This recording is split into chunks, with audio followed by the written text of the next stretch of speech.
Why don't we begin our meeting? Good morning, everybody. This is the Santa Barbara City Water Commission meeting for April 20th, 2023. Why don't we have roll call? Chair Young, Here.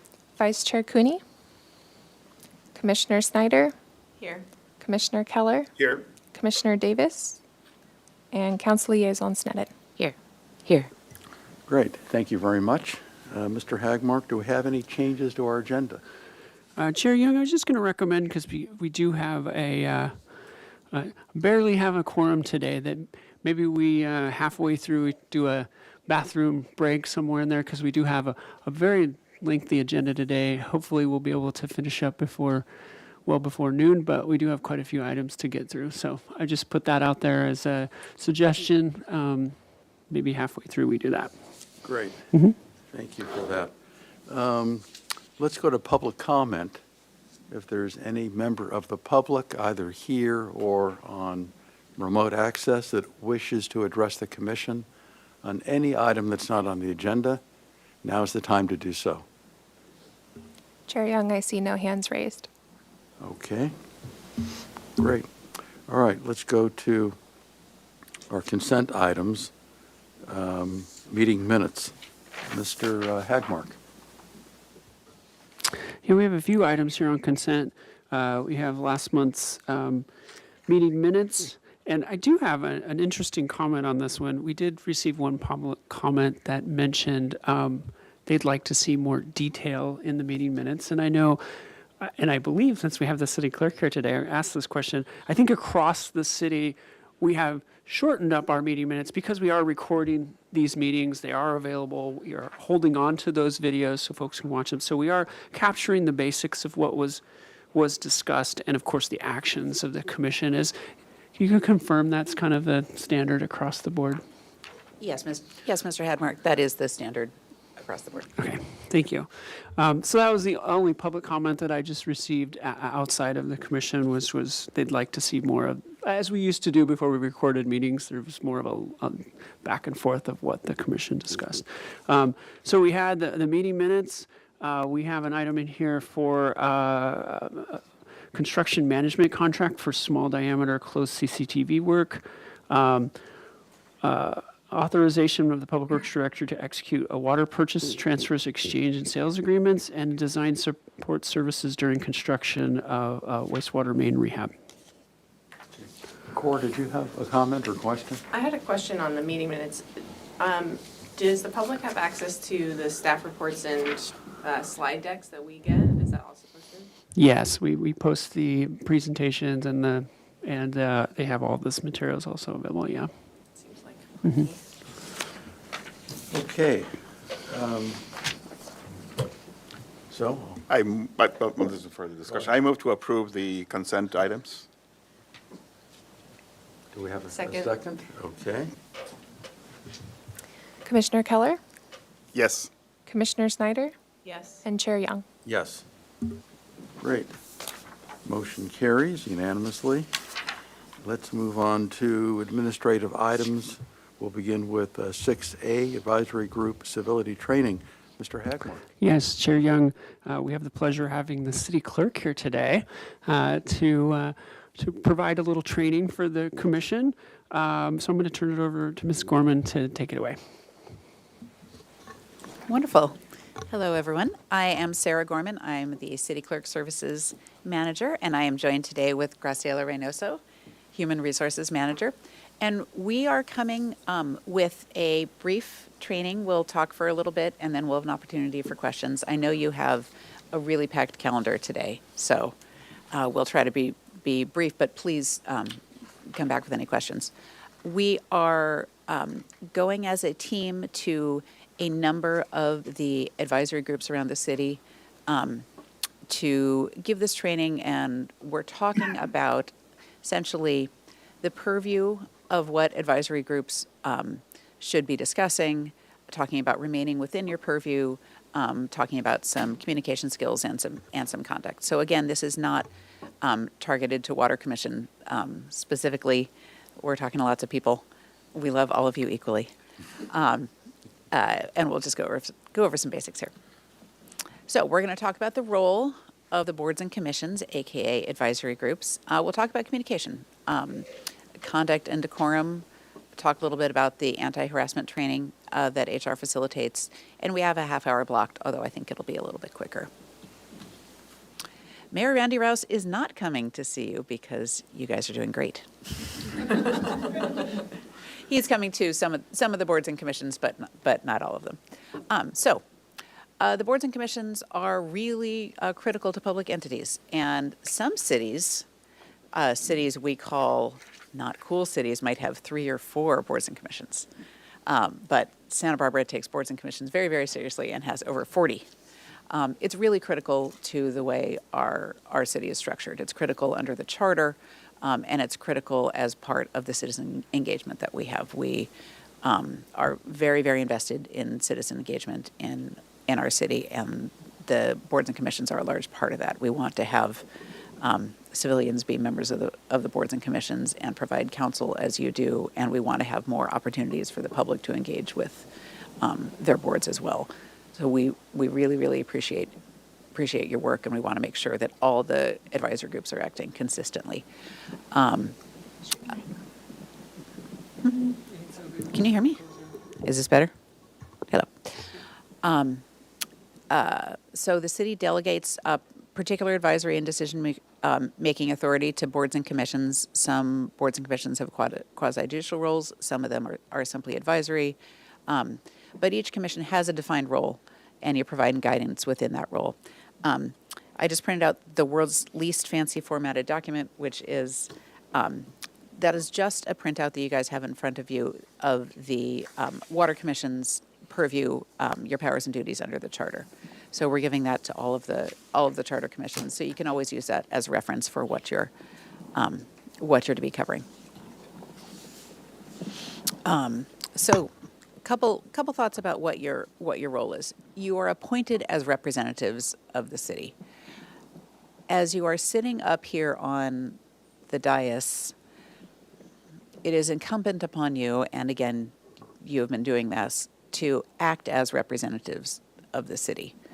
Members of the public who come before the commission Some of them are experts who come before the commission often, and some of them are members of the public who don't, and they're not used to this. And it is intimidating for, regular folks to come up to the podium and speak. And so it is really important that as you are representatives of the city and as you are appointed members of the board and chair of the board, that you treat people who come to the board with respect, with civility, and essentially just treat everybody decently.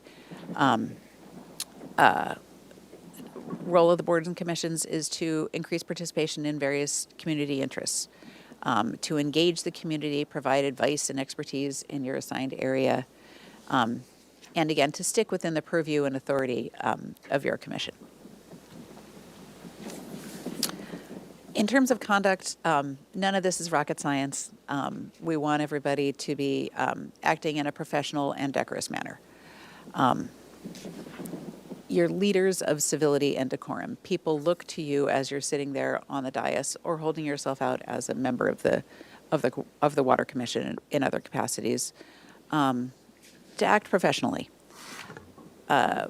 Sometimes members of the public or people in the professional community who are interacting with you from the podium they're not going to act professionally toward you. I suspect that happens a little bit less here than in some other situations. Councilmember Snedden and I have heard some things in our times in council chambers. Everybody has.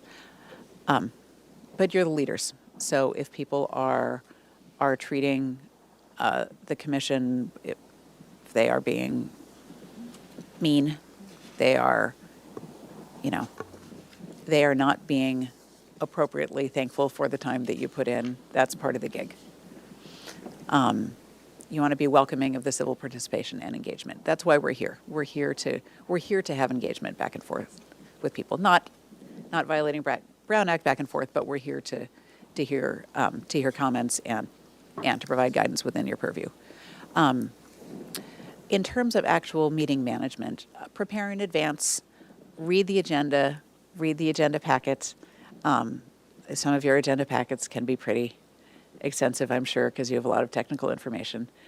But be prepared. Know what's coming up. Be respectful of others' time, and that can go different ways. That can mean if it feels to you like you're talking a bit much, take a moment and make sure that you're listening to your other board members, and vice versa. If you want to be heard and you haven't been, then step up more and make sure that you're being heard. Everyone is appointed for your own specific background and expertise, and we want to make sure we're hearing from all of the board members.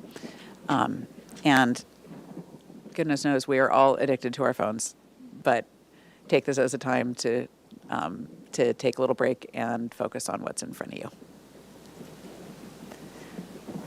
Ms. Reynoso.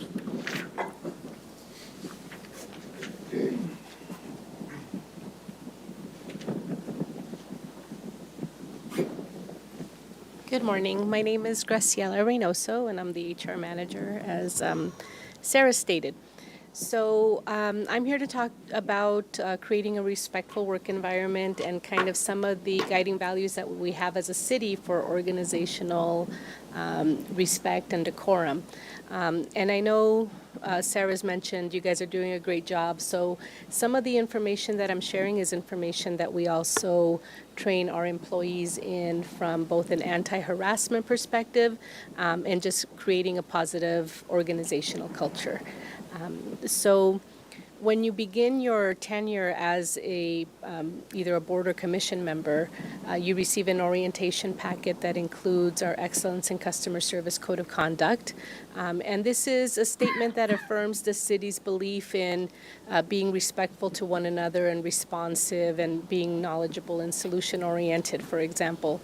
And it's expectations that we have of our employees as well, so that we create a culture where people are able and feel welcome in asking questions and doing good work for the city. So that is, again, one of the statements that we have that is an affirmation of our values. There's also just some code of conduct reminders. So in your jobs as commissioners, you want to address the public and staff in a respectful and patient manner, so that we can begin to encourage the engagement that Sarah talked about. Treat others as you'd like to be treated. So usually the golden rule pops up when we talk about how to engage with other folks. Practice active and respectful listening. And that goes a long way in building good measure and goodwill with folks. Monitor your tone of voice and your body language. In a lot of training I do, many of the quotes that come out is that oftentimes word choice isn't what people really are affected by in a communication. It's the tone of voice and your body language or demeanor, to the point where it could be 90% of your message. So we always want to monitor that and be very neutral even in tough conversations. You want to make a genuine effort to listen to divergent viewpoints. As employees, we do that. And we do that with the public and internal and external customers, we call it, to make sure that we listen to all points of view, and maybe, a way that we're going to go with a certain policy or what have you is informed by that information that we receive. And remember that it's okay to disagree without being disagreeable, and engage in professional conversations. The other document that we have that we do a lot of training on from an HR perspective is the non-discrimination and harassment policy. Every employee is given this policy when they begin the city, work with the city, and biannually, and then on different schedules based on California law, our employees are trained within this aspect of treating people respectfully and not engaging in behavior that is based on what we call a protected category. So that would be something like age or race, ethnicity, sexual orientation, sexual identity, that type of thing. So there's a lot of factors that go, they're called the protected classes. So any behavior that is derogatory towards someone based on those protected classes, that basically it's how a person presents, it's their personal dynamics. Any of that behavior that is discriminatory or harassing based on protected classes is illegal. California law is very clear in that when that happens, we have to take action to protect the individual and make sure that we identify what is happening, and so we take action to, again, ensure a respectful and welcoming work environment for folks to come in and have career actualization. So the non-harassment and discrimination policy and Resolution 93-134 identifies very clearly that anybody working with the city, vendors, visitors, our employees are prohibited from harassing or discriminating against them, and vice versa. If we are put on notice that somebody is mistreating one of our employees, we are to take action to protect that and again, foment that culture of respect. So there's also a new term that's become kind of more trending, and that's called abusive conduct and avoiding abusive conduct. So abusive conduct would be what we call bullying in the past. So examples here are yelling, which would not be acceptable, or belittling other people, or again, going back to that tone of voice, having a condescending tone of voice. All those actions work to disincentivize engagement with our organization. So clearly that's something that we want to avoid, because again, the effects of abusive conduct, it silences others, it intimidates or shames them, and they feel dismissed. And when abusive conduct again is linked back to a protected category, and it could be, one thing I didn't mention is disability is a protected category, and access questions and things like that. So we want to provide as welcoming an environment as possible. So that's what I have for you. I'm going to turn it over to Sarah again.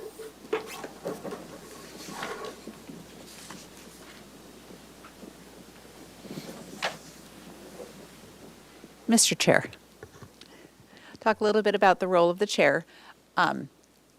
So you're setting the welcoming tone to staff and to the members of the public.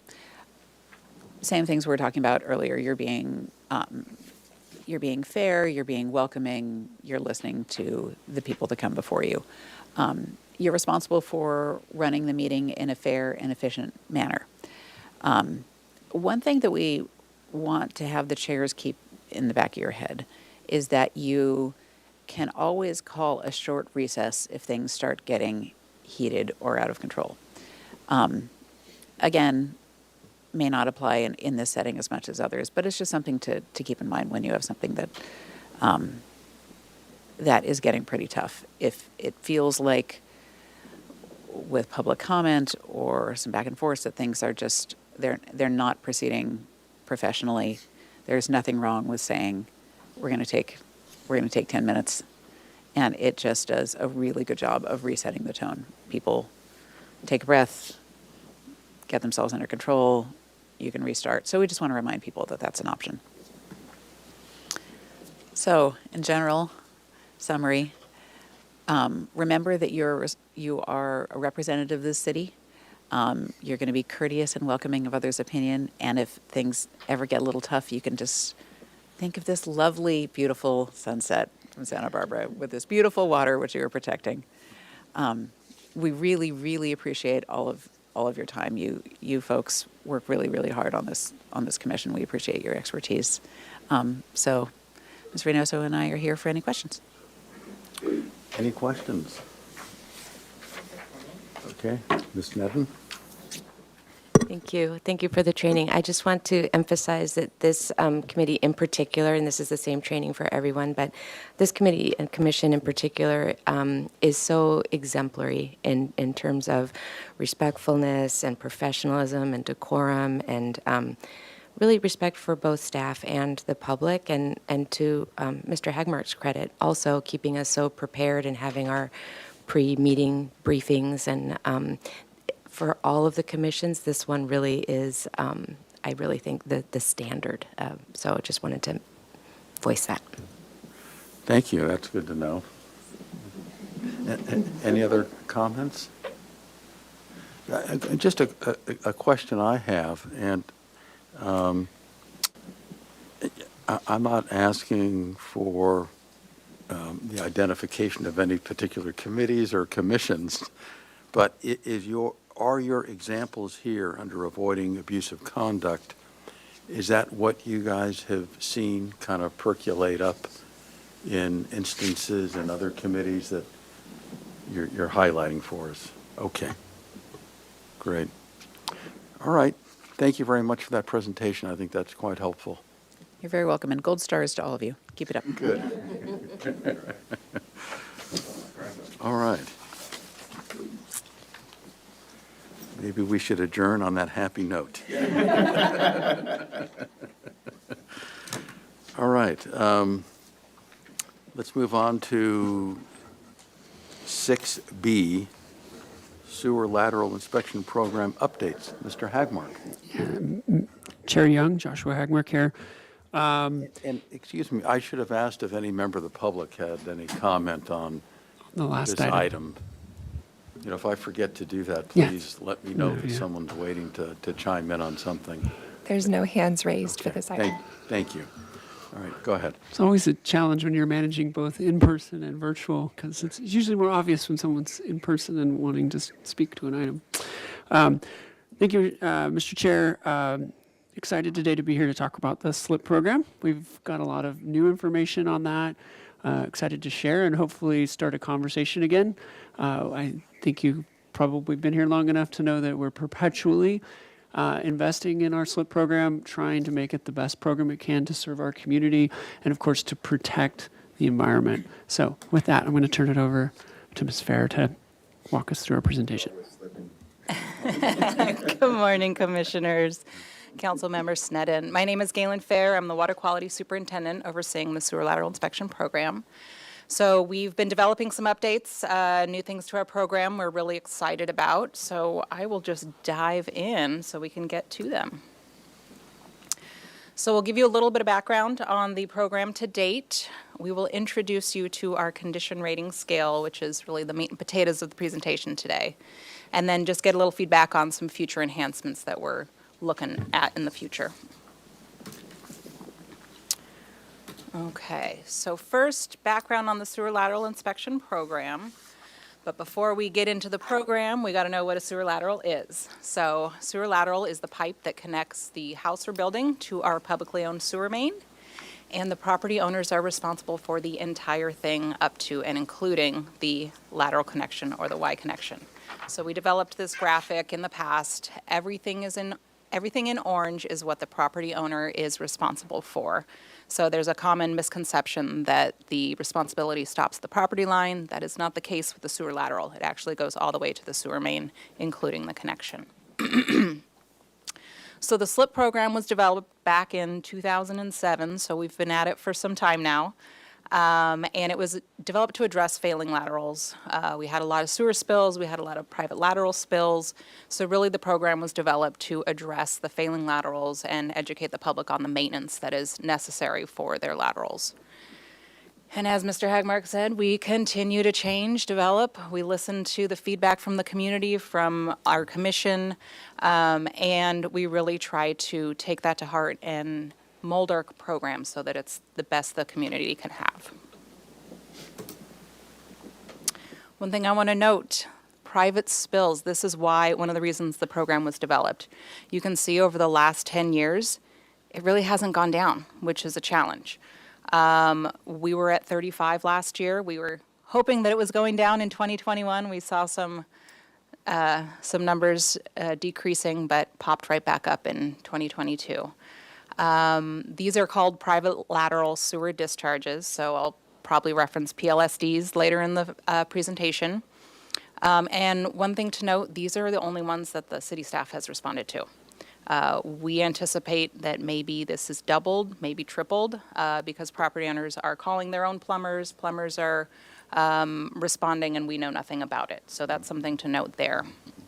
We do, go ahead. Sorry, quick question. Does these private spills represent the spill out to the environment, or is more internal within the property and that? So is it like affecting groundwater or surface waters? Or is So it it's typically when it reaches the public right away. So as soon as it passes into the curb or the drain, the sewer, storm drain, is when we'll respond. And we do report these to the State Water Resources Control Board. We're not required to, but we do. We think it's a good tracking mechanism. Keeps us informed on how things are progressing.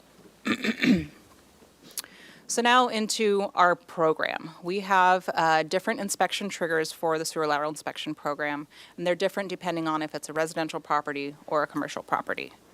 So for residential, permit initiated. So if somebody's building an ADU, adding additional square footage, we require them to inspect their lateral. So the specifics are addition of 400 square feet or 2 or more new plumbing fixtures. So the reason that's important is obviously there's going to be more water usage if there's more people living on the property. So we want to understand the condition of the lateral in those instances. Another trigger is the defect is when a defect is observed through our city main inspections. So we're out there, our collections team is out there, not only cleaning the sewers, but inspecting them. So if we see a defect at a lateral connection, something's going on, there's probably stuff going on with the rest of the lateral, we'll ask them to inspect. And then the other trigger for residential is a private lateral spill. Something's happening that they had a backup, a spill, so we want to know what the condition of the entire lateral is. On the other side, we have our commercial properties, and those are, we tend to just say commercial properties, but it is commercial, industrial, and common interest developments, so condo complexes, apartment buildings. Those are on a 15-year reinspection frequency, so regardless of the condition, we're going to ask them to reinspect every 15 years. They may have repaired and replaced last year, but we're still going to ask them to do that if that's their 15-year cycle. And then, of course, if they have a private spill on their side, we'll ask them to inspect as well. I think she has a question first. Go ahead, Cora. I was just wondering for the private spills on this chart here, if you know like the breakdown between residential versus commercial. I don't think we have that. I can pull the data. Well, it's not a huge, I was just wondering if you knew, like anecdotally, do you mostly see it more on the residential side or? I would say for the most part, it's residential. Thank you. That was my question. Did you have a question? Okay. I was just going to add to this real quick. What we don't have on here that you may have heard from other communities, we do not have a point of sale requirement. So there are a lot of communities, a growing number of communities, that at the time of sale, they are requiring that the lateral be inspected so that the new owner knows what they're getting and or repairs can be made. So we do not have that program here. I have a question, and maybe you're going to address it later, so if that's so, then you could just let me know that. But should we require plumbers to notify us if they're addressing a private spill? Chair Young, that is an excellent question. I would love it. It might create a lot of extra work. One thing we're finding that we've had a challenge with, so when we respond to these private lateral spills, when the city responds, we are being taken away from our regular duties. So it's the collections crew. They're being taken away from their regular cleaning and inspection duties to respond. Sometimes these are after hours, so it becomes overtime. So we actually have a cost recovery that we charge when we respond. What we are nervous about is some folks know about this cost recovery, some don't, but we don't want to deter the property owners from calling us knowing that they're going to get that cost recovery. So it's this kind of you got to feather it lightly to see how do we want to advertise that we're recouping our costs, and how do we say, please call us and let us know that you spilled. So it's something that we're working on. We're working on putting something out in one of our bill inserts to notify property owners that, hey, this is what you need to do for lateral maintenance. By the way, we will charge you if we respond, but please call us because it's very important so that everyone is aware of a spill in the environment. But what about the plumber? Should a plumber notify us if they have responded to a spill? I think there's a number of challenges in that group, but there are a lot of different types of spills. You could have a spill just a gallon or so, and it goes on the ground. Very little threat to public health or probably the property owner. So it gets into this discretion and judgment call of when should they be called and why are they calling us? What is the purpose? And right now we've been really focused on, calling us so that we can ensure that there isn't a public health threat from that. I think getting into private property issues, this is a sensitive issue of when should we be getting involved? It's a good question. Yeah. I don't know that there's a good answer, but we're listening. Then what about, I would assume that a plumber has an obligation to do a repair to a certain standard, so that they see a defect, right, that they're required to take the correct action to repair? I would imagine they advise the property owner, but ultimately, property owner may not choose to do a full repair. They may choose to just clean, for example. Maybe from roots, they may just choose to clean it, which buys them a couple months, depending on how aggressive the roots are, just because the cost of doing the actual repair may be too significant. So I think there's a lot of nuances that go into that. Well, I raise it because I have a septic tank, and I know that over the years, if I've had a problem with it, the pumper will say, this has to be fixed. And the county is going to check and see what's going on, and I got to report it. And they want to see that, you've built this up or taken care of that. It's an old tank. So they want to see everything is flowing properly. So, that's a corollary to having a lateral that may fail, that someone else is coming in to do a repair for you. But I'm just throwing that out there, it just crossed my mind. We can talk about it some other time. Okay? May I ask about the point of sale, which other cities do. And I'm just wondering, because I know people who have bought a home and then they find out after they buy it that they have a problem, and, it's a $10,000 expense that they were not expecting. And so why not consider that?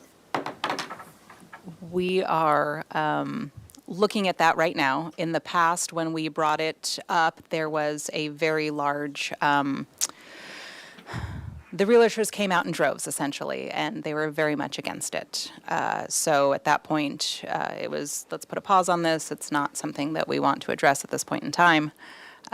So it is something that we are looking at in the future to potentially revisit, take everybody's temperature, reach out to the realtors and see if they'd be open to that. But it takes quite a bit of coordination.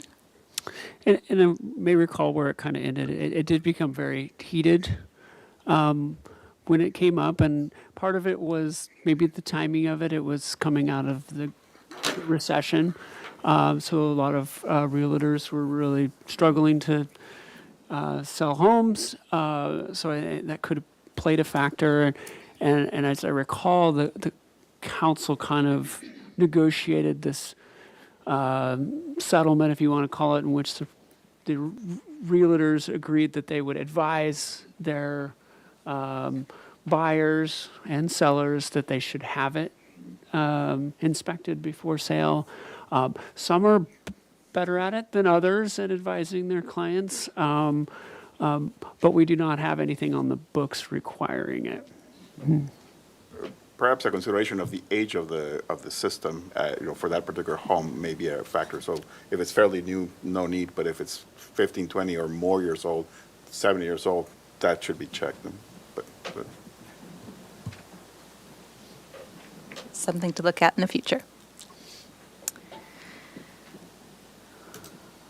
Okay. Another portion of our SLIP program is the Video Assistance Program. We love acronyms. I'm sure you guys are well aware of that at this point. So our Video Assistance Program is something that we developed in the past. We've gone through several iterations of how to give financial support to the community and how they and how we can help them. In the past, it was paying for permit fees, giving an incentive. So it has developed over the years into this Video Assistance Program. So as of right now, it's only available to residential properties, and it is for the video inspection aspect of our program. Eligible properties must have an accessible cleanout, which many property owners don't know what a cleanout is. So we really use it as an education opportunity for them.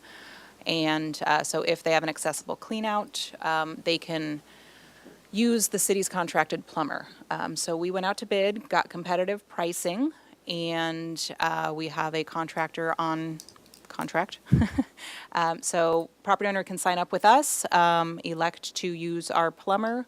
We'll coordinate the inspection, which is wonderful for the property owner. They really say, I'll sign up. We go out, we find their clean out, coordinate with our contracted plumber. Plumber does the inspection, and on they go. So city covers up to $300 per inspection. If it costs more than $300, property owner will pay the difference. Right now, that is not happening. So folks aren't having to pay that extra is what I mean. They're getting everything covered, which is really wonderful. We also have Forward Lateral. We've come here before talking about Forward Lateral. It is our web-based program, which we upload the CCTV inspections. It's really wonderful. It's the interface between the city, the property owner, and the plumber. And this has eliminated a lot of confusion, a lot of he said, she said, with the plumbers, the property owners, and our SLIP team. Once an inspection is uploaded to Forward Lateral, we see it immediately. Property owner gets an email from Forward Lateral that says your video has been uploaded. Then once we review it and make determinations, call out defects, we will put the next steps in there to send a letter and an email. It goes to the plumber, goes to the property owner, so they know what we have discovered. We are turning around these videos almost, I don't want to say 100% of the time, but I would say 99% of the time within 48 hours. So that was another issue with the point of sale as well. So this has been something that has really helped with, one, workload and that communication with plumbing, community, and the property owner.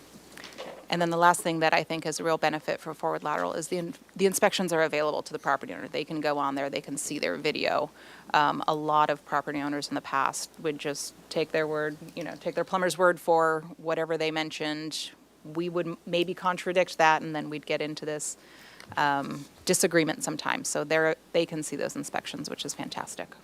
What's been great too is the SLIP team has a format, because imagine that most pipes look about the same inside, right? So there's a whole format in which they are, recording a video of the address, the particular location before the camera goes down. So there is some continuity and assurance that this work needs to, and this is actually the lateral that we're talking about at your house, and maybe not some random video that somebody uploaded. So they've done a lot to tighten that up so that we know our customers are, we're actually looking at their lateral.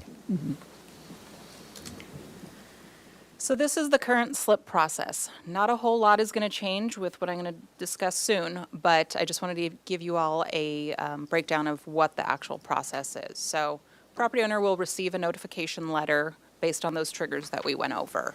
Property owner will then hire a certified plumber, either through our VAP or they'll hire their own.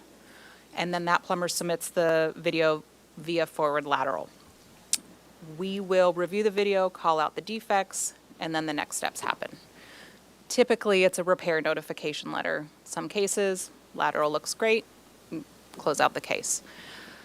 If repairs are needed, as of right now, if any defect is identified, you must repair. So we will send out a repair letter. This is what you need to do. Then the property owner will have to move forward with the repairs. We're available for guidance. We can recommend whether a repair, a replacement, or rehabilitation is a good idea, so we can walk them through that process. But ultimately, it's their decision. So they get the repairs done. Hopefully, they have 180 days to do this. And then once those are completed, hopefully they let us know. That's another thing that we're working on, and that's either through submission of an invoice to us that says this is the work that was done, and or the permit that was pulled from either Public Works or Community Development. Then they get a certificate of compliance issued, and they are done for now. So now I'm going to jump into our condition rating scale. That's the background of our program, how it works, and this is the big change that's coming. So this condition rating scale was developed by our team. They were really passionate about it. They were really listening to conversations that we had with Mr. Hagmark. How do we give our property owners more options? We're not so, you must repair, you're bad, what can we do? So we developed the condition rating scale to provide more options. And with this, we're able to prioritize our SLIP cases with severe defects over one single minor defect, which is great. And how did this all come about? Well, it's modeled after the National Association of Sewer Service Companies, NASCO, and it's a national standard. So our collections team uses that when they're inspecting our sewer mains. There's very specific criteria of how to call things out. To get too detailed, is it a fracture, is it a crack, is it a break? So there's these different criteria. So what we did is we simplified that standard and we applied it so that it would work with sewer laterals and sewer lateral conditions for the SLIP program. So it's a lot bit simplified versus the national standard, but it really uses those same criteria. So what is this condition rating scale? It's on that picture didn't turn out very, there goes my, my example. It's on a scale from 1 to 5. So a score of 5 is going to be your most severe, requires immediate repairs or accelerated repairs. You're likely going to have a sewage backup or a collapse or something. And then a score of 1 is a minor defect. Probably just need to pay attention to it as time goes on. So our overall score is determined by scoring both the lateral and the lateral connection. So we're taking both into account, and then we're going to create an overall score. It's not necessarily the average of the two, but it's what's going to be the most severe? What do we want to have them repair, if that's the case?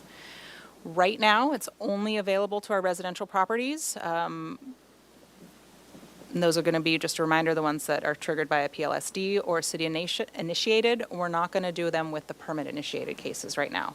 One of the reasons being, when you're putting in an ADU, there's likely more money flying around than normal, so you can budget that into the addition. So right now, it's just the residential properties. Basically, people who are like, oh my gosh, I didn't know I owned my lateral.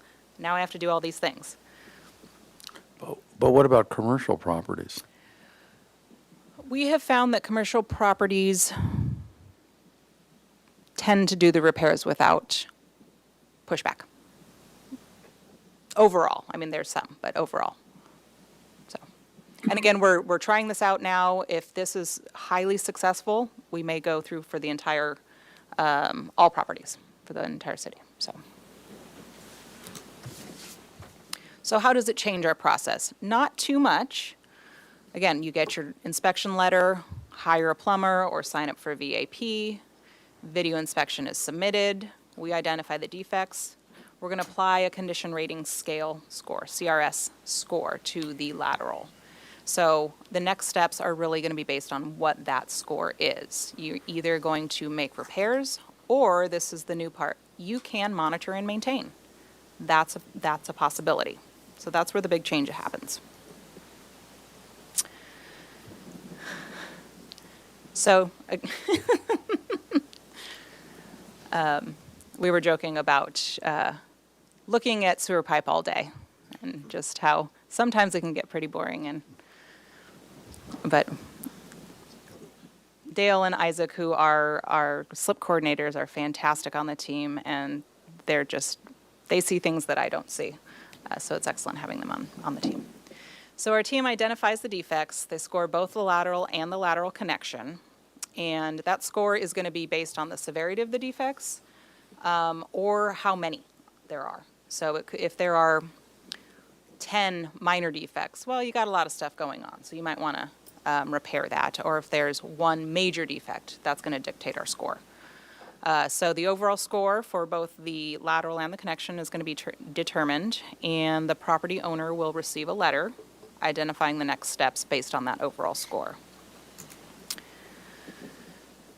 There are 3 general scenarios for using the score and closing out a slip case. So you can monitor and maintain.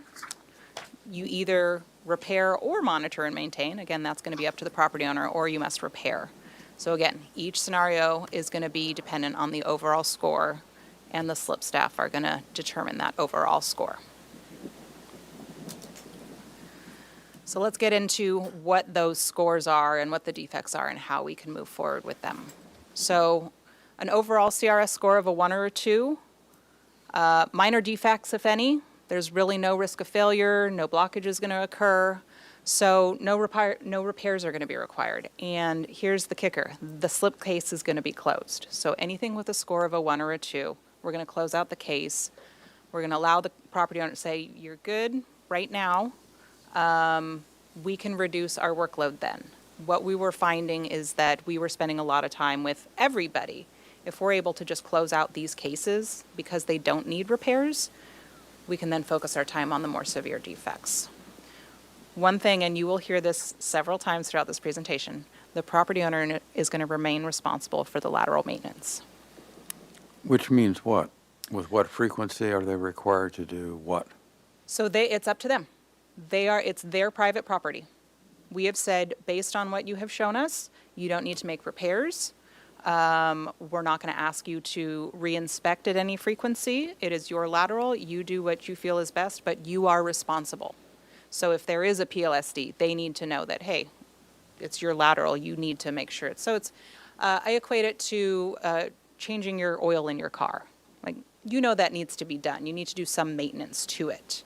If you don't, and if you go take it to your mechanic and says, oh, you're good, and you just drive it into the ground, well, ultimately, it's your car. You're responsible for that maintenance.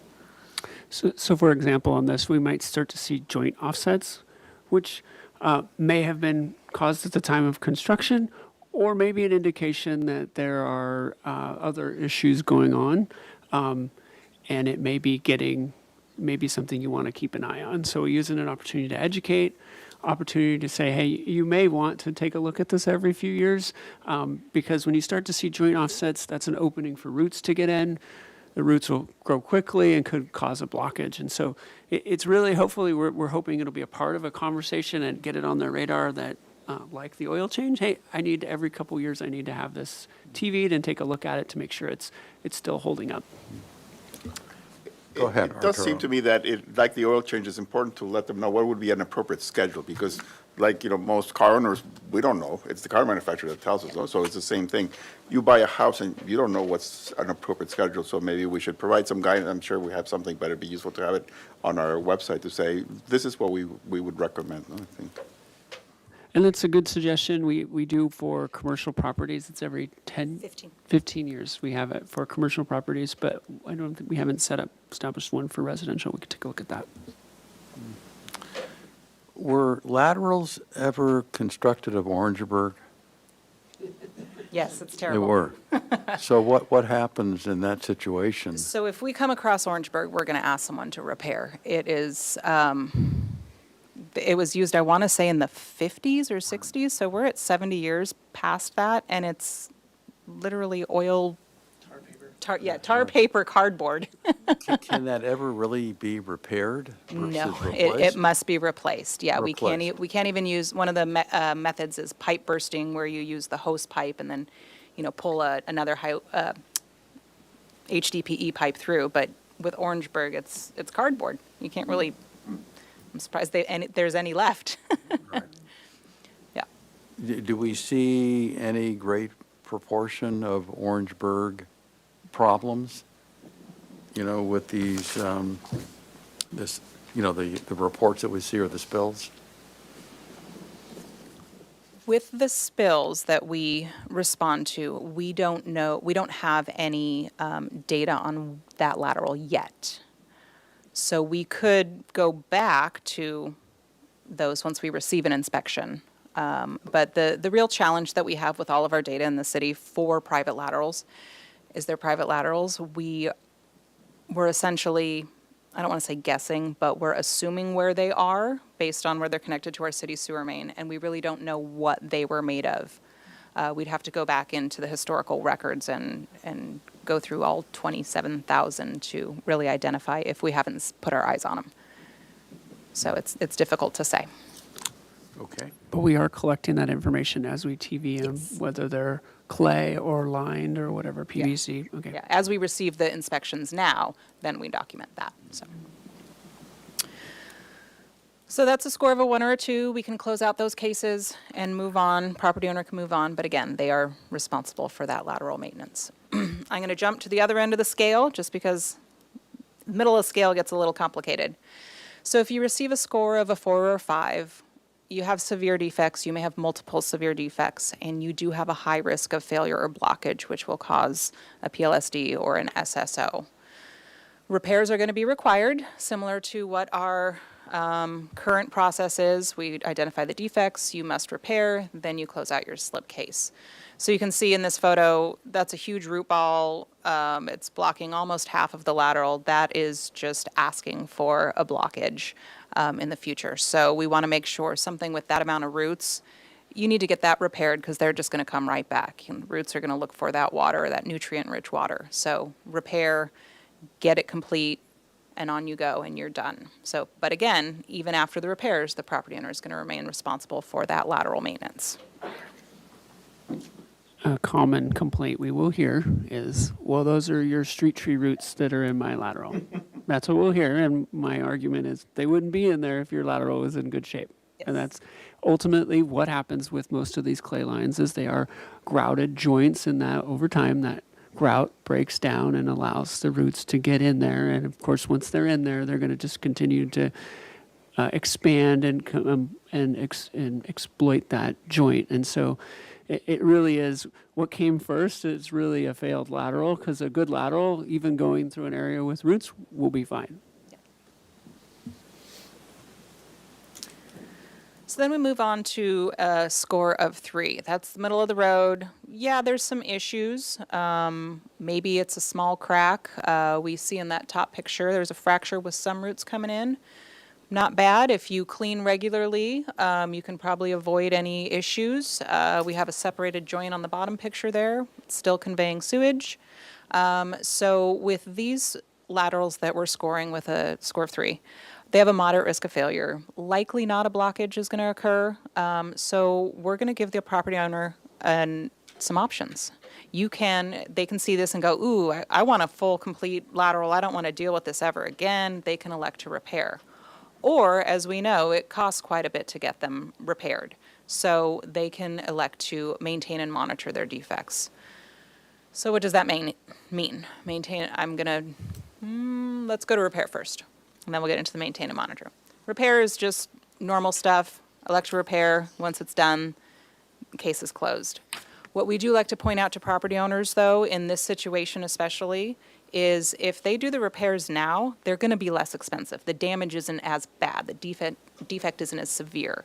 So they could do maybe a point repair, a spot repair, or they can rehabilitate.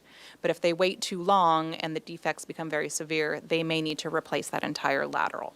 So we like to remind them cost will go up as time goes on with the defects. So again, property owner remains responsible for future lateral maintenance, even after the repairs.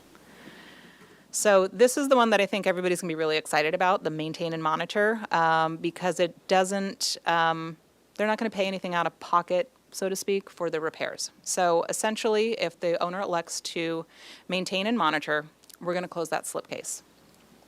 You'll see the number I have in a couple slides. We've got a lot of slip cases in progress. So if we know that this person is going to maintain and monitor, we're going to close the current slip case and then recommend cleaning.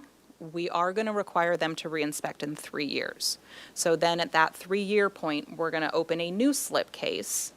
They're going to have to go through that process again, hire a plumber, submit the video. We'll give it a new condition rating score. And process goes on as it goes. Again, just to bring home the point there. Yeah, what we are hoping with this is that it is an opportunity for the homeowner, hopefully, to start to prepare for that replacement of the pipe or repair. And it gives them kind of a heads up, so next time they shouldn't be surprised that the pipe got worse, or at least didn't heal itself. We do think this will be a nice compromise, I think, in trying to get more of our laterals maintained.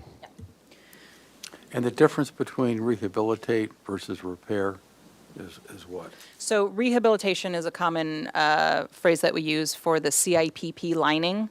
So essentially, we're not replacing an entire pipe. We're using that liner, pulling it through. It seals every joint as it goes through. So we're rehabilitating that pipe and not necessarily replacing it. Thank you. Benefits. So what we're thinking the benefits of this CRS is really going to bring to the property owners, they're going to be able to plan and save for the future. So again, if they fall into that category of a 4 or 5, they're going to need to repair. The defects are pretty bad. But if it's 3 or below, they can plan and save for future repairs. Or if it's a 1 or a 2, they know they don't have to do anything for maybe 15 years. They can make repairs over time. Potentially they want to repair just one of the big issues that they have. Well, I wouldn't say big if they're maintaining. And it just allows them to save, allows them to monitor, so they don't have to do something immediately. They'll be able to work with our staff. We can educate them, develop a plan for them or recommend for them. And then, as Mr. Hagmark said, really compare the lateral over time. That's the real big thing. They can see the progress of their lateral.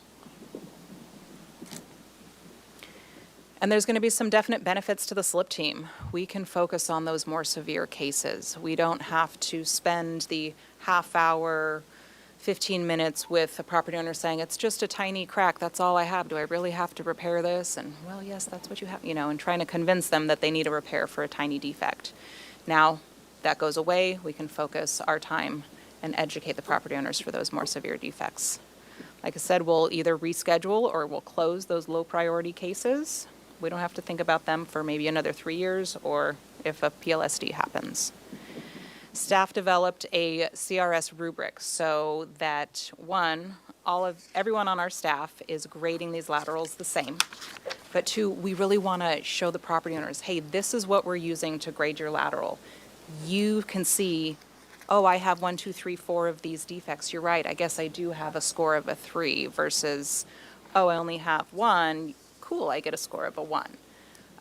So that's, again, transparency and education for the property owner and, yeah, increased communication with them. So we're really excited about that. We can just dedicate to those who need the help. So what are the next steps? We've developed this plan. We're going to implement it. We have to execute an implementation plan, which we're in the middle of right now.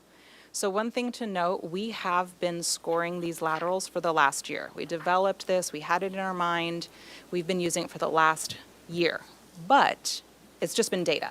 It's just been going into our data management system. We didn't have, what do we do with a 4? What do we do with a 1? It was just, hey, this is a 1. This one's a 5. So we were just collecting that data. We can start pulling the data and see, hey, maybe there's areas of town that have 4s and 5s versus 1s or 2s. We can use the data in that fashion. And with this implementation plan, we're going to start offering the repair or maintenance plans to property owners. We have to develop some educational material to get everything finalized and update our website. So still a little bit more work ahead of us, and this is the one that makes me cringe. You can see here we have 2,256 slip cases in progress. That is a lot of cases. When I first started with the slip program, I think we had 1,000, and we were, let's get under 1,000, let's get under 1,000. So part of that, COVID hit, we eliminated deadlines, so these cases just kind of started to pile up, and then we started developing the CRS. We didn't want to go after folks if we knew we were going to change our criteria. So we have to finalize our programming in Cartograph OMS, that's our database management system. We are going to prioritize our backlog of the in-progress cases. So remember I said these are only open to residential cases right now. Right now we have 900 residential cases that are in progress. So over 500 of those are in the inspection request. Hey, we need an inspection from you. And then over 300 are in the repair request. So we've identified something you must repair. So we're adjusting a little bit on how we're going to move forward with those. So this includes commercial too? That's the difference? The 2,200 does, but we're not going to apply the CRS to commercial just yet. We're going to see how this works. And so, yes, we do have a lot of in-progress cases. In commercial? In commercial as well. And then also permit initiated. So we have a lot of challenges with how do we know when a repair has been completed. A lot of times the property owner is not going to call up the slip team and say, hey, I finished my repair. So sometimes we don't know if a repair has been completed. So again, it's data management, going through, spending the time and finding those. And then with the commercial cases too, we found that there was a lot of ownership changes either during or after COVID. So what we have in our system might not be the right property owner. So again, there's a lot of things that we have to go through to really clean up our database. We don't know when properties change hands, so there's a lot of challenges here. We're hoping this will start the ball rolling with getting stuff off our plate. I was wondering on that, the property ownership, is there opportunities to do any sort of data integration with another department in the city that presumably has that information so that it just automatically stays up to date?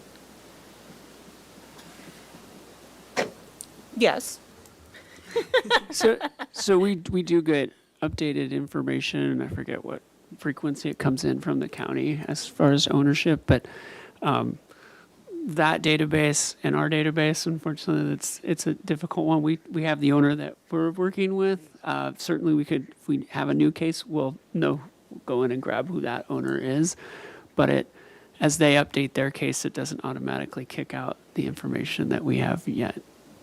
Is that the same thing for water, on the water side too, for bills and stuff? Yeah, it's typically a little easier because in order to have water service, they have to come in and set up an account. Same thing goes with wastewater. But there is, that system stays a little more updated than necessarily the SLIP program. Interesting. Okay. So how we're going to get through all of these overdue cases or in progress cases, first with our inspection requests, we're going to identify all overdue requests. So with a 60-day timeline, most of them are going to be overdue. We will send out some new information to them, whether that be a new letter or some new material, educational material. It says, hey, we've got this new scoring system. If you inspect, you may not need to do anything. So try to incentivize them that the system is changed from what everybody talks about and has talked about for many years, and we're really offering more options for folks. And then once we do receive those inspections, we'll apply the CRS. For our repair requests, we're going to identify cases that are more than 3 years old. Mind you, with COVID, time suck, time warp, whatever happened, 3 years seems like it was 5 years ago. So we're going to go back through, identify those, and then say, hey, we have this new system. Why don't you re-inspect? Maybe you don't have to do anything, or maybe we can put you on a maintenance plan. Because remember, up until now, everybody was required to repair. So hopefully we'll be able to eliminate some of our cases in that manner. So that's our plan of attack so far for this CRS implementation. There's a lot going on, a lot of prioritization that needs to happen, but that's our plan so far. So when you close a case, I assume that the information is not lost, such that if in another 2 years goes by and there's another problem, you know about that. Yes. Okay. Yes. Are you So- seeing any of that? Because you've been doing this since 2013, I think you said, and, we're 10 years now. Yeah. You can do it. So we do have some that have come back around where they have had maybe a spill, they did a minor repair, which allowed them to close out the slip case, but now they're back. Additional things have happened.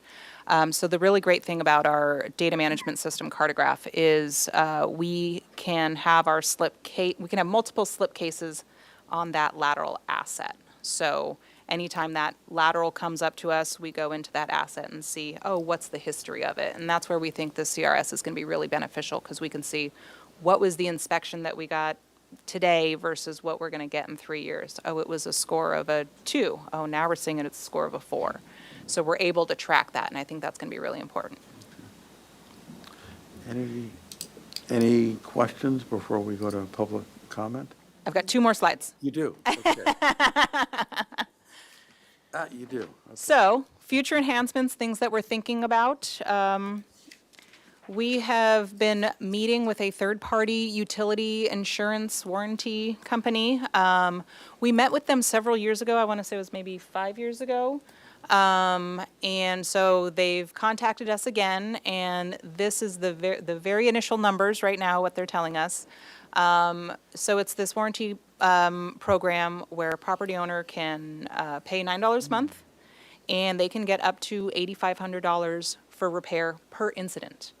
And this program is backed by the National League of Cities. So on the face, it looks great. Oh my gosh, this sounds fantastic. Let's do it. But there's some challenges. One, it's just initial talks right now. We have to work out all the details. It may not be conducive to what our SLIP program is and how we're calling out repairs and how we're asking folks to, move forward. And then the other challenge that we're seeing right now is it's a voluntary participation by the property owner. So this is not going to be something that the city runs. It's going to be run by this service line warranty program, and the property owner will have to opt in. So they have to take the initiative and say, yes, I want that insurance. I'll pay the extra $10 to do that. I think it's fantastic, but again, I think most insurance things look great on the face. Yeah, I mean, I don't want to get people's hopes up too high. I mean, because one of the challenges, this program really works in communities that have very low lateral issues, maybe a newer community, and don't look for lateral issues. The fact that we are out there looking and the fact that we have so many may disqualify us. They're running their numbers. I think one of the comments we heard from Chair Young too is the price. That's a lot of money for some. That's a big leap. And I don't know if we can get something with less coverage for less price. But one of the things that I thought would have been fantastic for this program, and unfortunately we cannot do it in the state of California, is something more like we did with Santa Barbara Clean Energy, where we opted everybody in, and then if they had to opt out, which I thought would really be what would set this program on the right track. I think the way that it's set up in California, providing consumer protections is set up, is that folks have to opt in, and unfortunately you'll get probably a handful of people, and I don't know necessarily if they're going to be the low-income, fixed-income people that are really struggling to cover the cost of these lateral maintenance. And anyway, we're looking into it. We'll see if we can reach some type of, we'll get something out of this. We'll certainly come back to the commission for more discussion. So what are our next steps? Implement the CRS. That's the big thing. Once we have that in place and we're chugging along, we'll want to come back, maybe summer, maybe fall, maybe early spring, don't know, we'll see how things go. But to discuss administrative fines or enforcement if it's necessary. So again, this is property owners, it's their property, we're asking them to do the repairs. And right now we don't have any teeth. We're just saying, repair. And then they don't do it. And then we send them another letter, said, hey, remember, you have to repair. So we don't want to be an enforcement program, but we do need to have some teeth when there is that public health issue. So come back here, figure out how we're going to do that, and if we can administer fines if necessary. Yeah, we've really been trying to take a gentle hand with this and really be that education support. But I do have to say, of the last 5 public sewer spills, 4 have been because of poor lateral maintenance, basically roots coming down the private sewer lateral and plugging our city main. And so I'm coming to the point that we could just do fantastic job cleaning the public sewer system, but we aren't going to make much progress if those are because of private lateral issues. And so we will potentially need to ramp up enforcement for those who really just have laterals that aren't safe. Are there currently fines if there's a spill that's caused by a lateral? We are charging them for the cost of responding, but we have not been implementing disciplinary fines, or what would you call it? Yeah, we aren't finding folks at this point, and I think that, once we get this to a spot where we feel like it's working well, I think that would be the next step to come back and talk about that. You talked about the need of, when the owner finds out something to start, whether it's just monitoring, to start building up reserve, and most people don't. But homeowner associations would, but they don't usually, been involved with a couple of them, it's not usually part of the reserves because people don't know that they actually own the sewer lateral. So it would be good to send maybe a letter reminding homeowner associations that this is part of your responsibility, and you should be putting this into your association reserves, having money to actually repair this, because they will have to, and they have the requirement every 15 years to do the inspection, and so, because they don't have it. And even the people who do the reserve studies don't ask that question, so that'd be really useful. That's a good question. Does our multifamily fall into commercial, or are they residential in this case? They're considered a common interest development. And so essentially it's if it's units, 3 or more units connected to one lateral is going to be your commercial property. So. Okay. Thank you very much for that. Any questions from the commission before we go to public comment? Okay. Who is our first speaker? Hillary Hauser. Ms. Hauser? Welcome to the commission.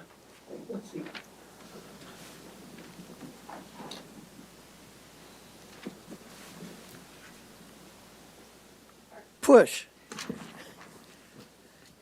Chair, young commissioners, thank you very much for this opportunity to bark and bark about this subject. And I really appreciate the city and Joshua and Galen for getting this on the table. Heal the Ocean has been at this for 20 years. I've watched more video of laterals than every living plumber in town. And we support this program. The rating system, because to get this subject on the table at least, because this situation just can't go on the way it is. I'm also for the insurance program, everybody having to opt in or have it and opt out if they don't. So we support any handle we can get on this. And by the way, on the subject of Orangeburg, anybody remember Rob Almy from Project Clean Water? One day, Heal the Ocean got a huge big package. And we opened it up, it's from Rob, and it was a piece of Orangeburg. And it really is cardboard. And we've gotten calls from new homeowners that didn't even know they had a lateral. They said, there's nothing there. So in the case of Orangeburg, it just melts and goes away, and so all your wastewater is going through a mud tunnel. And that's why you see roto-rooters out running around in the rain. We have been barking for point of sale for some time, because that's when all the money is on the table. And you can get at it, because enforcement to me is a big issue. I mean, what's the cure, to turn off their water? But so what Heal the Ocean is doing to support staff, we're surveying other communities in California that do have point of sale, that do have realtors that support it, because they want their customers to be safe and happy. So we're working with staff to give that information to them. The other thing is that we're contacting other wastewater managers. Carpinteria Sanitary District, Goleta, they all had problems. In this last flood, there was stuff all over the place. So it isn't just the city sticking its neck out. We've gotten some good reactions about having a round table on this, because everybody else had this problem too. So we just, also what we found out, the realtors don't like this point of sale idea, because it's about holding up a sale, holding up a transaction. But with the forward lateral program, it shortens that time. So, I mean, we'll continue to see how other realtors have done it in other communities and see if we can bring that information back. But we really appreciate you guys for getting this on the table. And finally, if we can do something about it.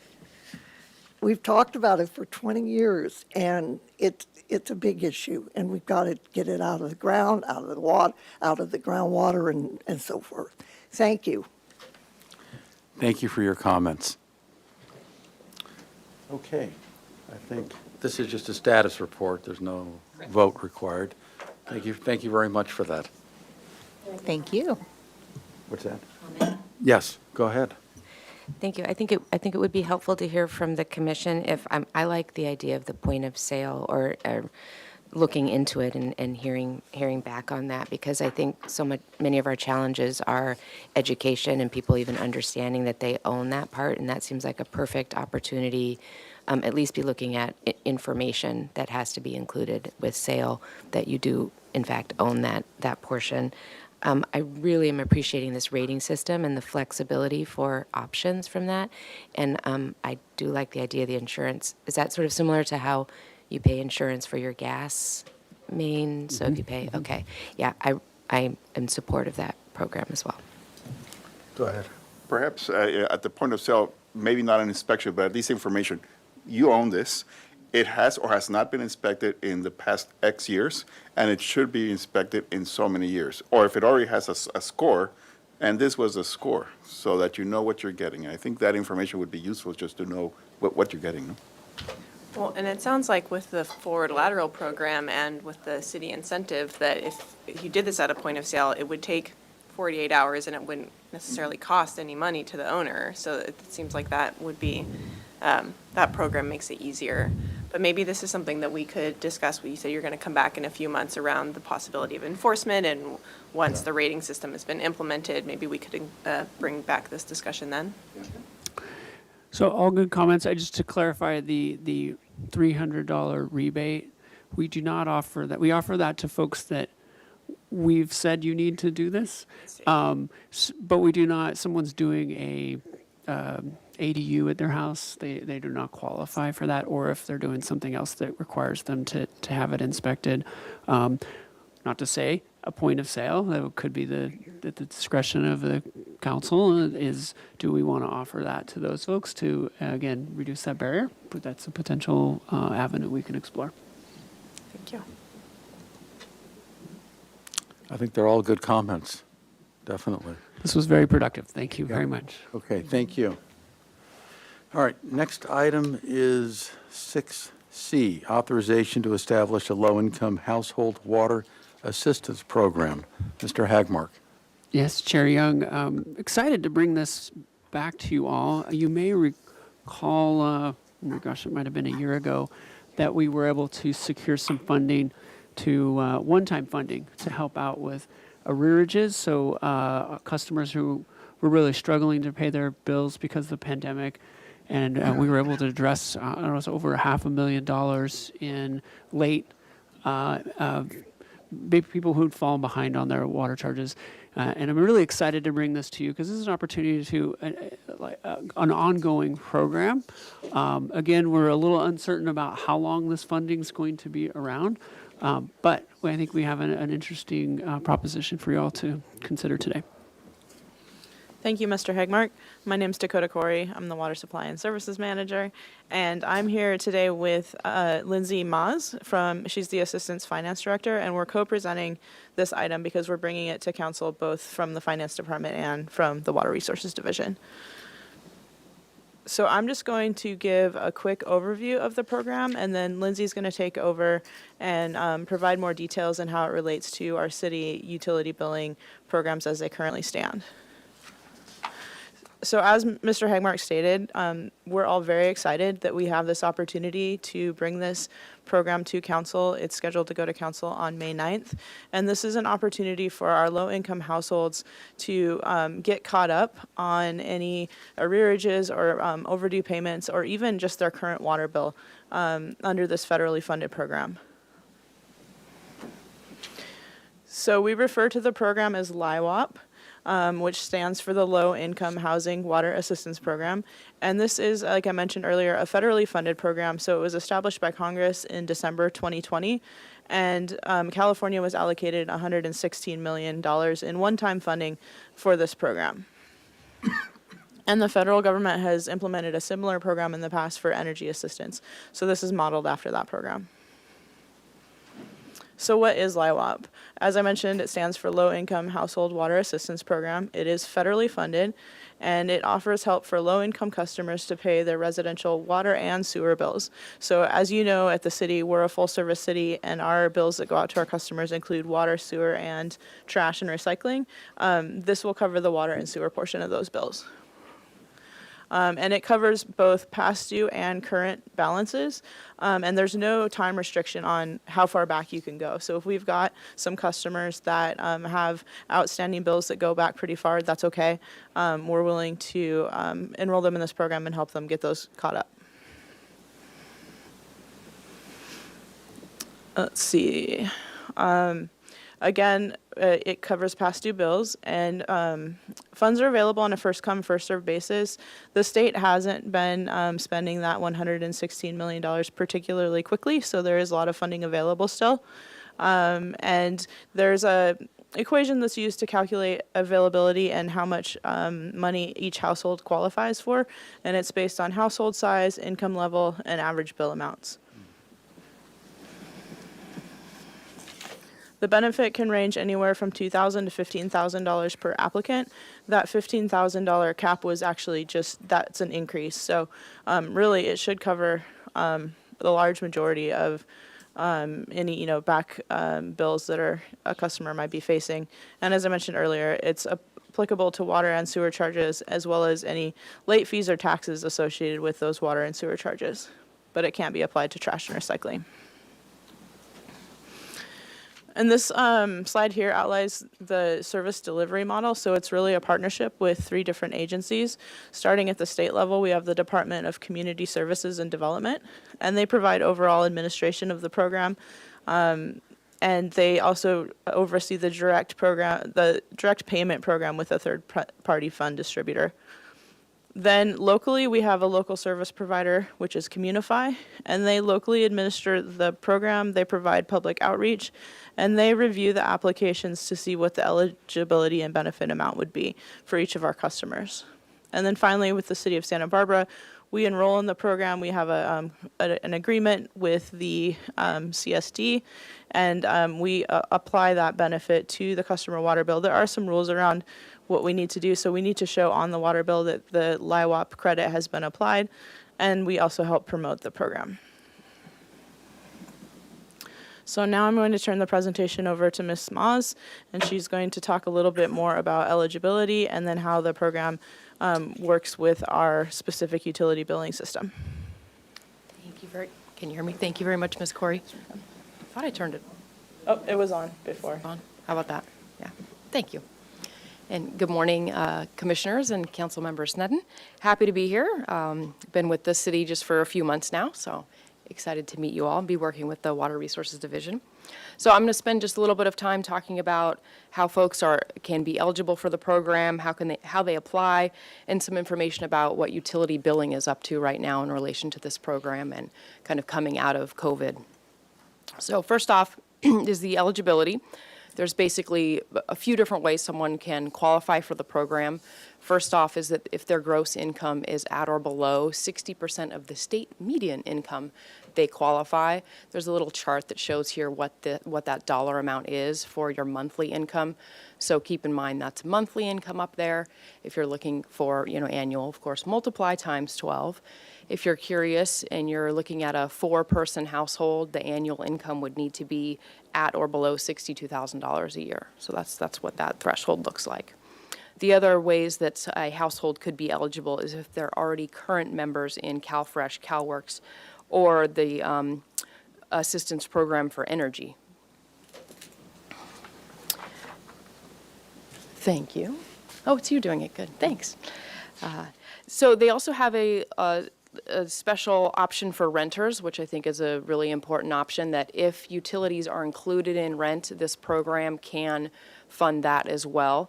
They just need to work with their landlord and have their landlord confirm that they will apply the benefit to the water, wastewater charges on their rent. So that's an important option. And the big question I think all of us have is, how many customers will this help out? It'd be great to know exactly what is that number.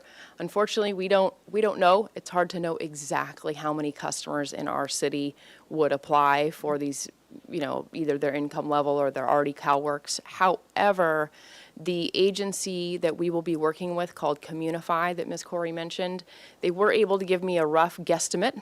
I won't even call it an estimate, but they did say they're guessing about 500 to 600 of our customers would qualify and apply for this program based on their experience working with our county residents so far with this program and other grants that they handle. So that's good news. But besides not knowing how many of our customers will really take advantage of this, we're going to put a lot of effort into extensive marketing on this. I've came up with every option we could possibly come up with of how to do outreach with our customers and make sure they're aware of this. I didn't even get up there Facebook, Twitter, next door, press releases, every approach we can take, we're going to take. And at the end of the day, which I'm going to go into in the next couple slides here, the utility billing team is going to be doing outreach. It's with COVID coming to an end, we're going to be making phone calls and of course telling people one-on-one, here's an option for you, are you aware, give Communify a call and see if you can apply. So we're going to reach everyone that hopefully is eligible. Do we know how many accounts are in arrears at this point? That's a great question. That's on my next slide. All right. And unfortunately, we don't right now. We're having a software technical issue with getting our system to tell us our correct number of how many customers are in arrears. We are trying very hard to get that squared away before we bring this to City Council on May 9th, because we know that's an important question. We do expect the number to be pretty high and the dollar amount to be pretty high, because what's been going on is since COVID, we have not followed our typical process of having late fees and disconnects. So as you're aware, when COVID began, the city and across the state, because of the executive order from Governor Newsom to discontinue any water shutoffs, we've of course followed that practice. And when there's no water shutoffs, people don't have any reason to pay their bill, and they haven't been paying them, unfortunately.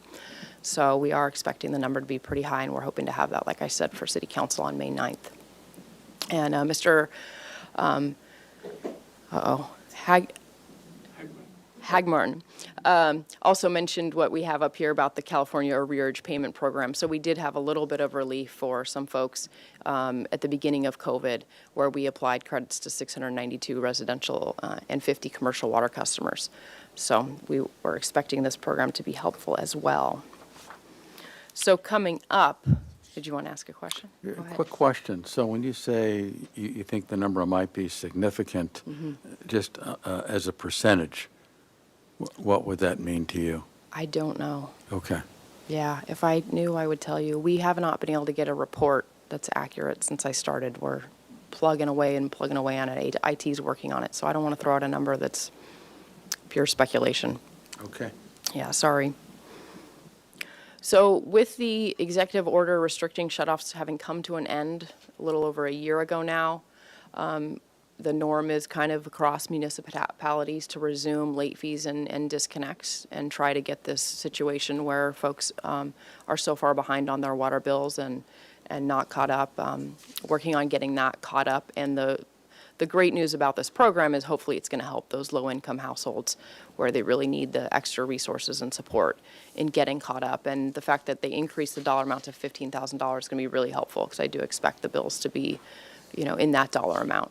And also they'll continue to pay their monthly bills going forward, so they don't continue to have this problem. So it's good timing. It's exciting for us to be able to roll out this program at the same time as what we're trying to roll out in general with reinstating late fees and disconnects. You can go to the next slide. So when I first got here, I was tasked with this project of, hey, we need to get late fees going again, and we need to get disconnects going again. And then the team brought to me this grant option as well. And so I've really been trying to line it all out together so that people can use this grant funding option before we're going down the path of letting people know your late fees are coming and disconnects are coming. So I'm excited about how the timeline is working out here. But in the utility billing department, we're looking at reinstating late fees this summer in July. And then, as you know, per our policy, we have a very clear policy on the suspension of water service. We have to follow that policy, and there's a certain number of days that it takes to get to the point of doing disconnects. And it's about 3 months between the different notices we have to give them and time we have to give them to pay their bill. So that's why we're looking at disconnects somewhere in the time period of September or even October if people are, getting these notices from us. And of course, while working with Communify has a great program where they let us know if someone has applied, and they give us a letter of intent that they're going to give us that grant funding. So anyone that's in the pipeline with Communify, even if we don't have the funding yet, we'll know to take them off that disconnect list and that the funding is coming.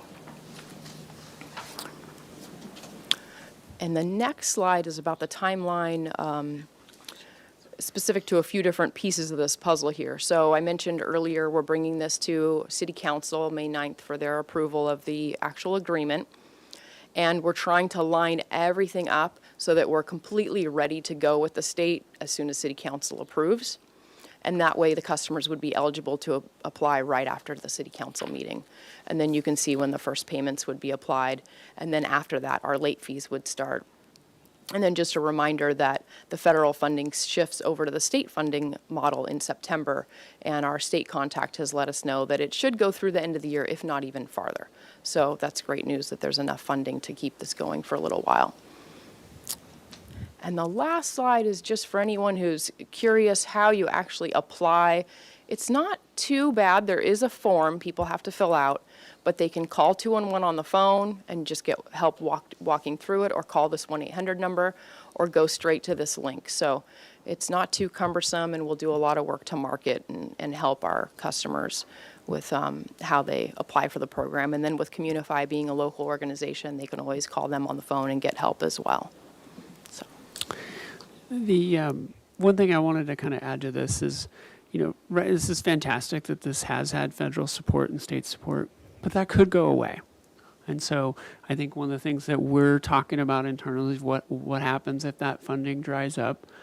Certainly, you start a program like this, it's always terrible to just end it, especially if it's really hitting the mark and helping folks. And so we are exploring ways. And as you may recall, with Proposition 218, we cannot use ratepayer money to subsidize other customer classes or us to other customers unless it's available to everybody. And so it gets really challenging. So we'd have to find a revenue source that did not come from rates in order to continue this program. And so this is great that we can actually get it going and we can see how big it is. Is this a $300,000 a year program, a $500,000 a year program? Give us a good sense of it, but we have yet to find, if the funding dries up, we have not identified a source to continue it. So that's hanging out there that we're looking at.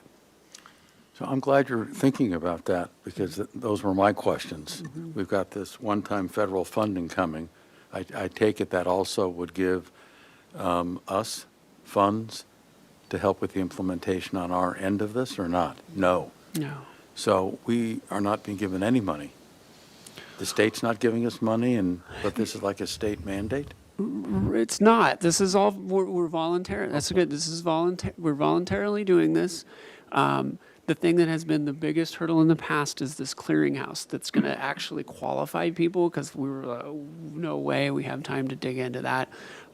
We think, based on what we've seen so far, that we could absorb this. We still haven't vetted all of the staffing issues. We've let the city administrator know that this potentially could increase maybe hourly needs in either finance or utility billing and or water resources, but we just don't know yet. Based on what we've seen, we might be able to make this work without additional staffing needs. But again, you add a program like this, and this is great, but it gets back to, I think, some of the challenges. You've been talking, the council's been talking about those 2030 goals of how do we make us a leaner, meaner organization, and I think this really could help a lot of people out in our community, but it certainly doesn't tend to shrink the organization as a whole. It tends to additional programs that we're now supporting.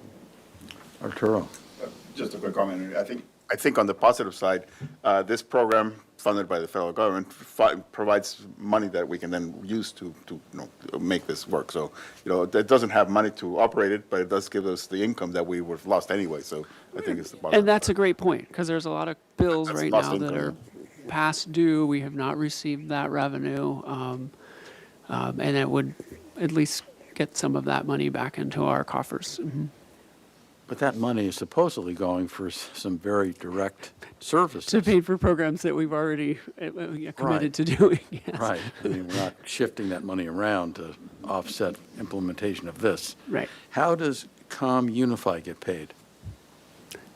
Ooh, that's a good question. I would assume it's directly through the state.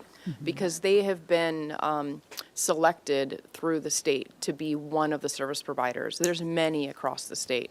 So I don't know their exact organization. I'll ask them, but I'm sure it's through the state. It's not through us at all. They're independent from us. Cora? Thanks. This is really exciting. I'm happy that we're moving forward with this. I had a couple of questions.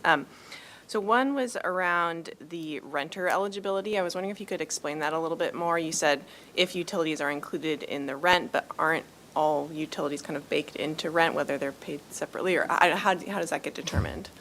Yeah, go ahead. So this is actually really exciting for us at the city because it's a group of customers that we've had a hard time addressing in the past because they don't necessarily directly get their water bill. It goes to the landlord, and then the landlord charges a set, fee every month for the rental, and that includes their water bill. So the option to have water bills that are included in the rent in this program really opens up a door that we didn't know how to tackle at the city previously because we don't have access to those customers. It's a little bit unclear to me how the tenant works with the landlord to justify applicability for the program, but my understanding is that they need to get like a statement from their landlord that their water bill is included in the rent, and then they present that information to Communify and go through the enrollment process. That's the way I understand it as well. They have to have a written agreement from their landlord between them saying it's X dollar amount that is owed, and I, as the landlord, I promise to use this money for this purpose. Because we would be we would be receiving the money from Communify and applying it to the bill, and that landlord needs to then pass that benefit to their renter and not just continue to charge them the full price of rent, right? They would need to Yeah. reduce it. I'll be very Yeah. interested to see how that works. I know renters are a really hard segment to get to. And then I was also just wondering in terms of other ways to complement this program, if there's opportunities to pair the outreach around the assistance with other incentives or information around conservation and efficiency, which can also help reduce the bills. That's a good idea. Yeah, that's a very good suggestion. We can definitely look into that as we're constructing the outreach for this program. Great, thank you. Okay, let's see. So it sounds like I had a question about eligibility, but it sounds like that's all set at the state, and there's not like adjustments for cost of living in Santa Barbara or anything? There's the adjustments based on the income level and how many people are in your household. But that's the same statewide? Yes, Okay, yeah. Got it. And then also just a question around the fiscal impact to the city from the unpaid bills. Do we have a sense of like the magnitude of that impact over the past couple of years? Not at this point in time, but we should for very soon. Great, thank you. And then the last, just a comment that it would be interesting to look into how other water agencies that have low-income assistance programs, how they fund those programs, since there are those constraints around not being able to use ratepayer dollars. Yeah, just give you kind of a little taste of some of the things we're talking about is late fees. So prior to the pandemic, we were bringing in, I think it was a little over $300,000 a year in late fees. And so potentially that money, because it's not rate generated, it could be turned back into some program. I have no idea if it's enough. We're having conversations about that. It gets a little more challenging, but others are interest on investments. So we have money in reserves that we hold for reserves, and that earns interest, and potentially using that. Someone could make an argument that that's money that's in there because of rate revenue, and I think there's some potential legal challenges there. And then there is some minor money that gets brought in for leases. We've got on several of our facilities, like cell phone towers at reservoir sites. Unfortunately, the state sets the value at that, and it's peanuts that we get for those cell tower rentals. But it really just depends on how big of how successful the program is and how much of a gap we're looking to fill. Yeah. Any other questions or comments? Do we have any public comment? Not on this item, no. We don't. Okay. Thank you very much for that. So we have to vote, right, on recommendation, Yes, we are looking for a recommendation on this item. staff's report. So I move to approve the recommendation from the staff. Second. Commissioner Keller, Yes? Commissioner Snyder, Yes. and Chair Young. Yes. Great, thank you very much. All right, we should take a short bio break. Yes. How about that? For what, 10 minutes, is that sufficient?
We've had our break. Why don't we go back on the record?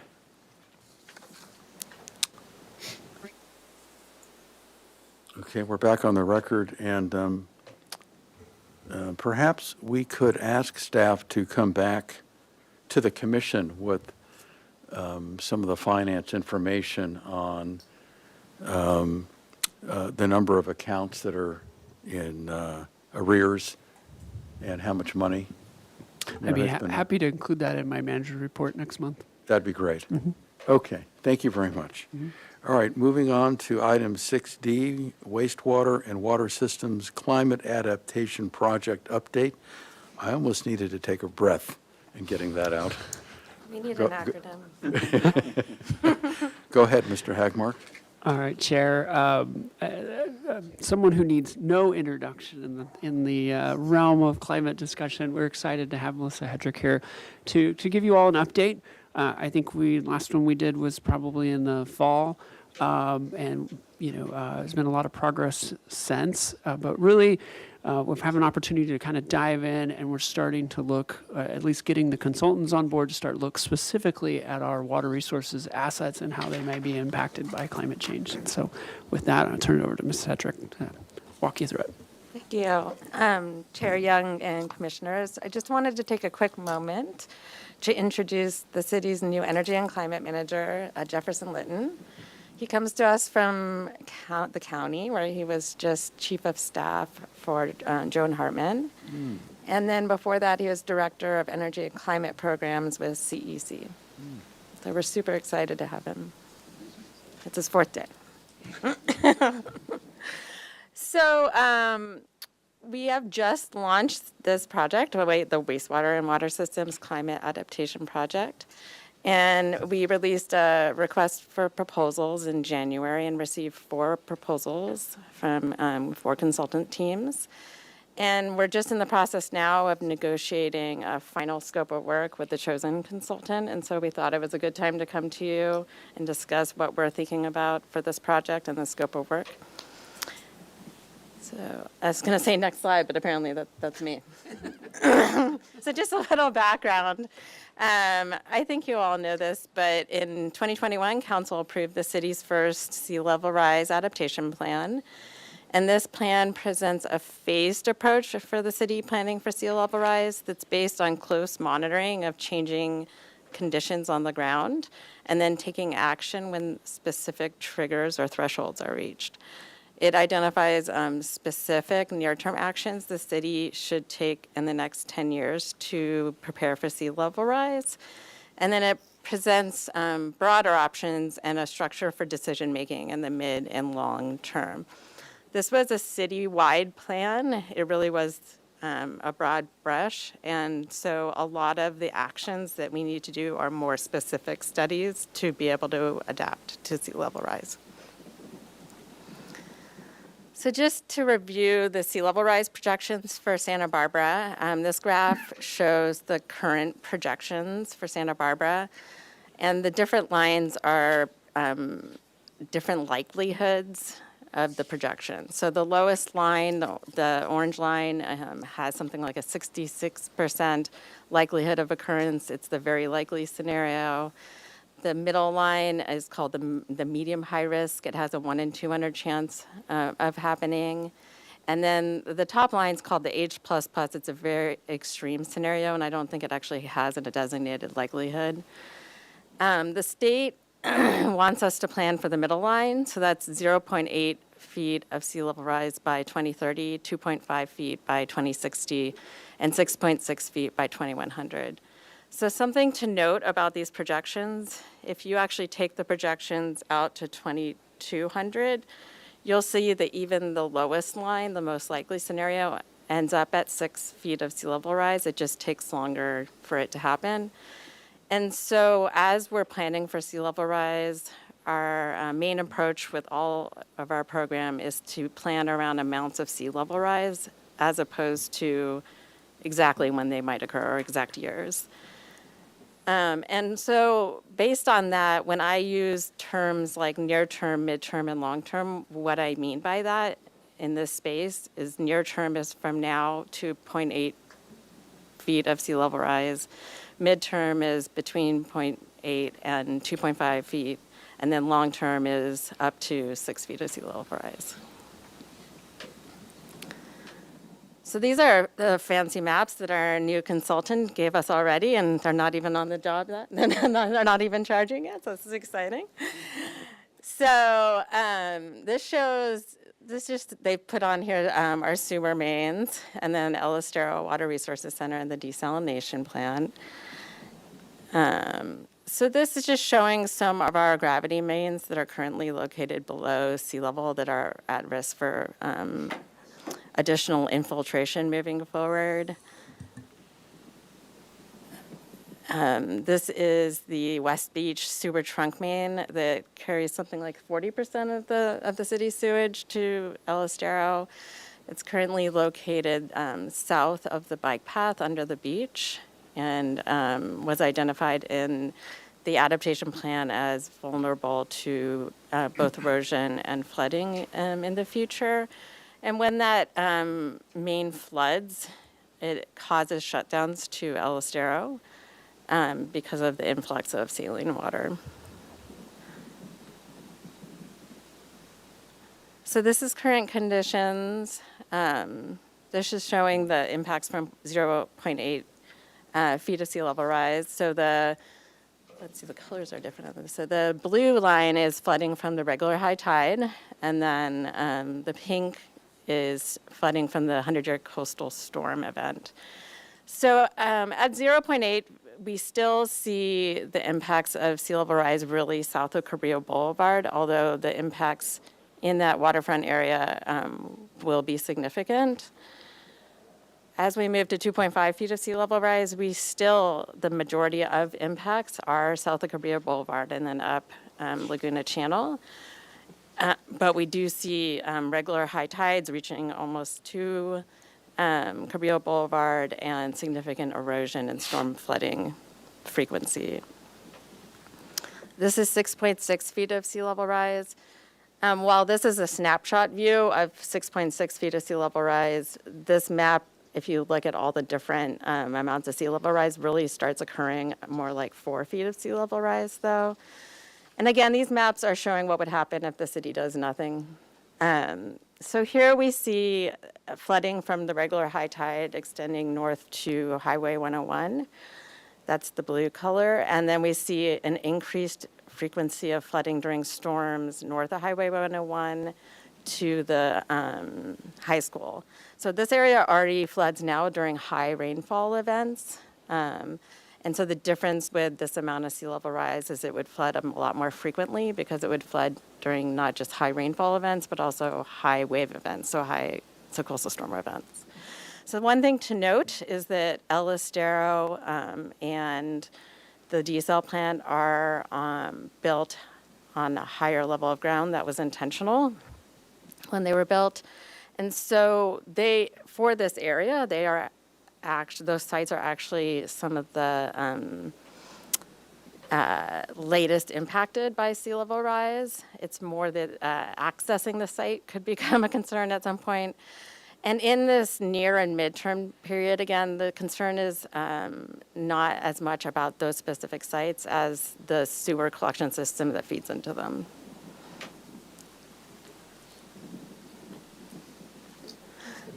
Yes. Thank you. On that last slide, how do these last January 9th storms compare here? Would those be considered the 100-year coastal flooding, or in terms of the pink line where that is now? These recent storms, are they to that level or less than? No, Councilmember Sneddon, do you know Mr. Hagmark? I think for the coastal storm event, it was like a 20-year? I think it was a 15-year 15-year. storm event. Okay, so not even as high as, so it could go even higher than that? Yes. Okay, thank you. Yes.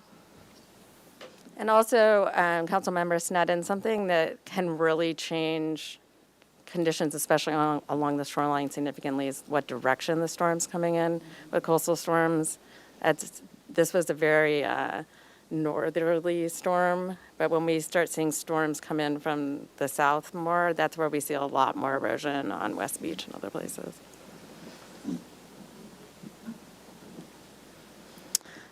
So over 42 actions were identified for the city to start in the next 10 years to prepare for sea level rise, and those actions were prioritized in the plan. One of the priorities was the actions that need to start in the next 5 years, and that included doing system-specific studies for both the wastewater and the water system, and the stormwater system for that matter. And then there were 8 actions that were designated the highest priority in the plan to start essentially immediately. And one of those was relocation and or flood proofing of major sewer and utility lines south of Cabrillo Boulevard.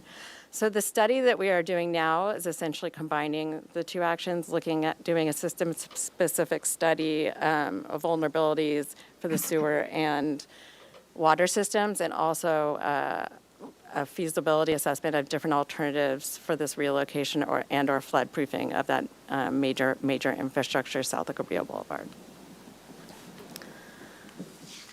So there's a lot of state money out there right now for climate adaptation, and we have already received money from the Coastal Commission, and are about to receive additional money from the Coastal Conservancy for 5 sea level rise implementation projects. The first is development of a regional coastal adaptation monitoring program that's being led by Beacon. The airport is creating a sea level rise adaptation plan for their area. We are launching a 30-year waterfront adaptation project that's looking at options to raise the harbor breakwater, and also possibly different alignments of portions of the bike path and other measures. This project is fully funded, the wastewater and water systems project, and then we also have funding for a public communication and engagement campaign. So as far as the project team, sustainability and resilience staff are managing this project, but in very close coordination with a staff team from Water Resources and Engineering. We also still have our climate adaptation interdepartmental staff team that was formed during the adaptation plan process that is still informing on all of our sea level rise implementation projects. We are currently negotiating with Water Systems Consulting and Environmental Science Associates, the consultants on this project. Then, of course, we consider Water Commission and Sustainability Council Committee part of our project team that will be reviewing this project moving forward. Before you jump to the next slide, could we just back up to the prior one? Public communication and engagement. Everything we're talking about so far really pertains to public property, government property. And so, but we do have private property that's within the zone that's going to be impacted. Is our public communication geared towards letting these property owners know that they're in a zone which is likely to be impacted by sea level rise? That's part of what we want to build out as part of this money and project. But also this money is going toward public outreach with regard to the projects above. So for instance, with the 30-year waterfront adaptation project, we anticipate needing to do quite a bit of like survey work and public outreach because uses on the waterfront could change from that project. So yes, this is really building out our entire webpage and public outreach campaign. And one of those items that we'll be looking at is how to effectively notify property owners of their risks. And Chair Young, I really appreciate that question because as we've just talked about sewer lateral program, our sewer system could be the best in the world, but if our property owners are being inundated by seawater and that is getting into their sewer laterals,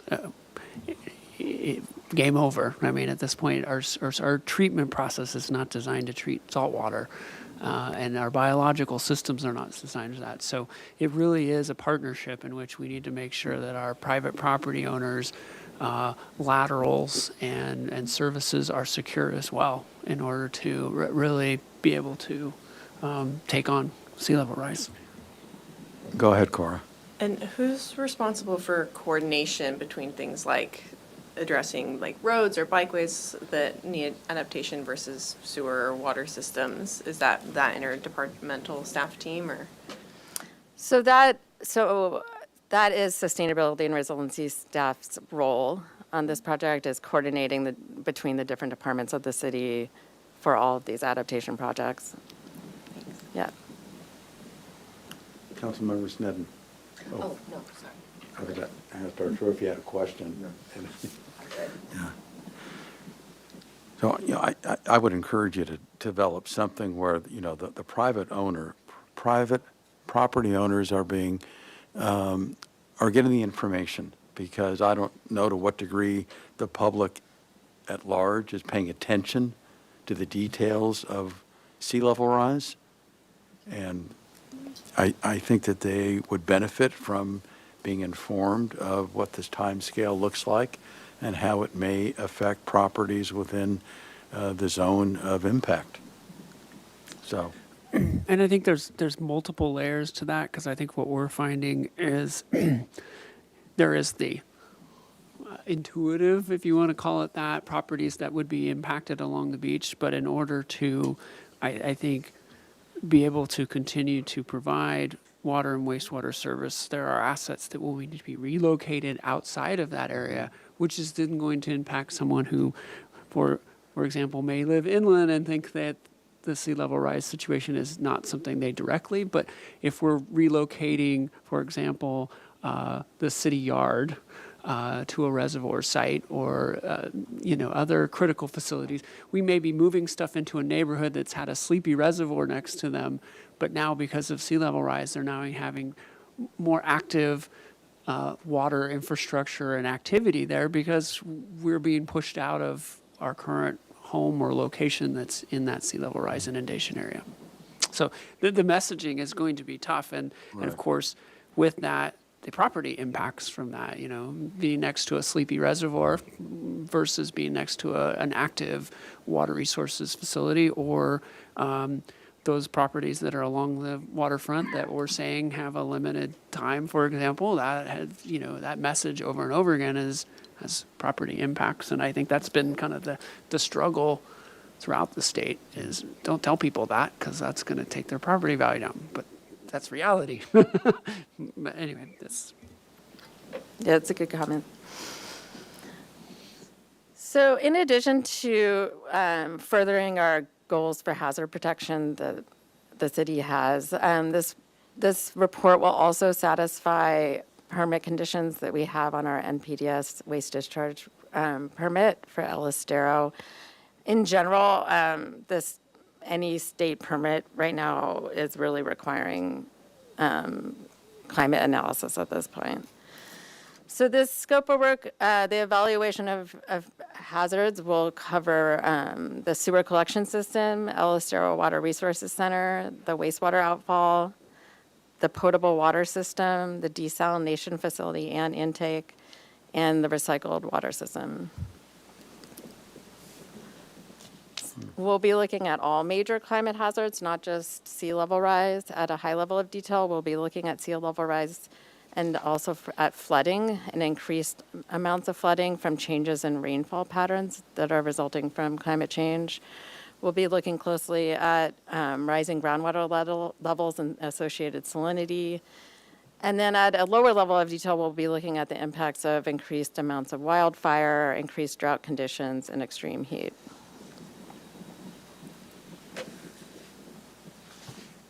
The report will hopefully clearly define risk tolerances and decision points for the city to move forward. It will look at a number of alternatives for the different timeframes, in particular, in great detail in the near term and midterm. We'll be looking at relocating, floodproofing, and hardening of major sewer mains and water lines. This near-term analysis will include detailed analysis of costs, hazards prevented, uncertainties, and other benefits and costs.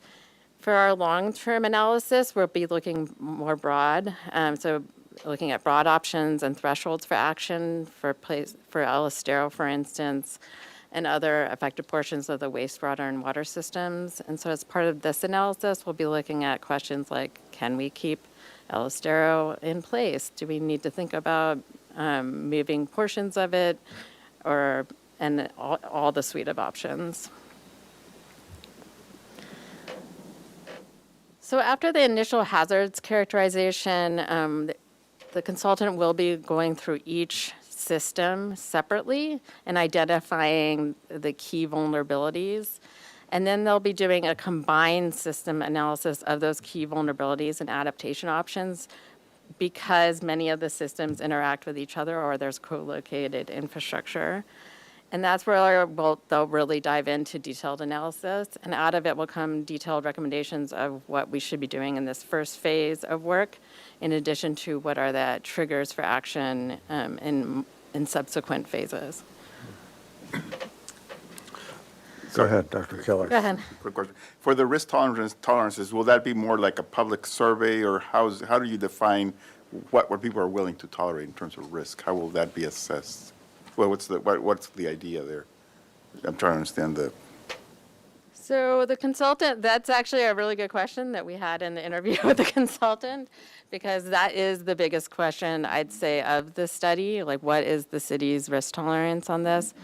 And so they will be providing different options, but the way they do it is essentially looking at both the vulnerability and what would happen if the consequences of failure are, which for most of these systems is pretty high, right? The critical infrastructure. And what was the term they used for that analysis? They had a special term that I'm not remembering, but essentially we'll be going through that process as part of the report. And then with some of these risks, there are defined risk thresholds, right? Like that we look at the 100-year storm, not the 1 millionth year storm and things like that. So, but that is, I would say, the biggest question throughout the state right now as far as adaptation planning. What is our risk tolerance? So it's a good question. One of the challenges with this 100-year storm is that our statistics are not good enough to really identify what 100 years looks like. And we see these storms that are much bigger than what we thought. And so those have to be probably redefined, but yeah. Yep. So there are a few major assumptions going into this study that I just want to throw out there so that we're all on the same page moving into it. One of the major assumptions of the study is that the city, for the foreseeable future, provides service to the hazard areas. So that whole area south of 101, we are assuming we are providing sewer and water service to that area. And that is an important assumption. So in addition, and this came out of the adaptation plan and our coastal engineers who worked on that, but even with potential large-scale protection measures along our waterfront, so things like levees or flood walls, there still will be a remaining risk of flooding south of Highway 101 in the long term. And so we really have to assume that those areas are going to be flooded. We can't just say, hey, the city's going to put in a levee at some point anyways, and we don't need to worry about that area. So that is an assumption of the study. Additionally, this is going to be a phased process, an adaptive study. So we are planning that this is going to be regularly updated, at least every 10 years, and as we move through different thresholds and phases.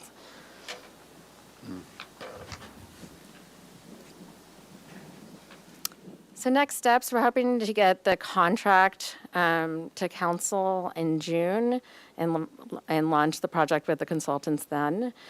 Assuming that happens, the system-specific preliminary evaluations would be complete by the end of the year. We would then go into the combined systems detailed alternatives analysis and hopefully develop a public draft report by summer 2024. And then we'll go through a public review period and have a final report for approval in around fall 2024. So that's all I have. If you want to add any.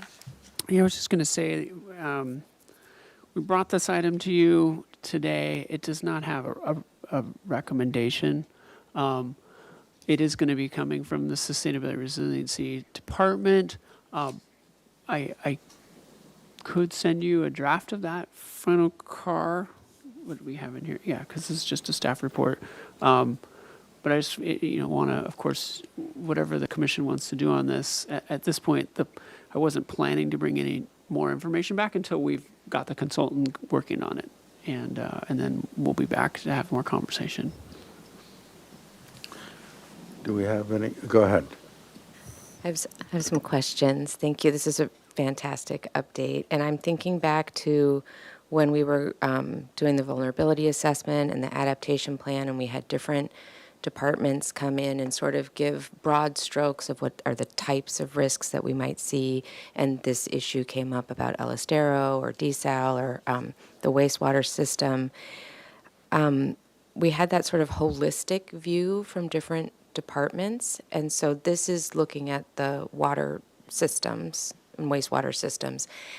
When the results of this study come back, do we then look holistically again about where that fits in the list of priorities? I'm specifically thinking about how we talked about, depending on the cost of raising the harbor or not, that it might not, in the big picture, be the decision to make to do that or not. I'm not sure that decision has been made, even though I anticipate it would be in favor of the harbor. But how does this fit holistically into all the other priorities that might come up?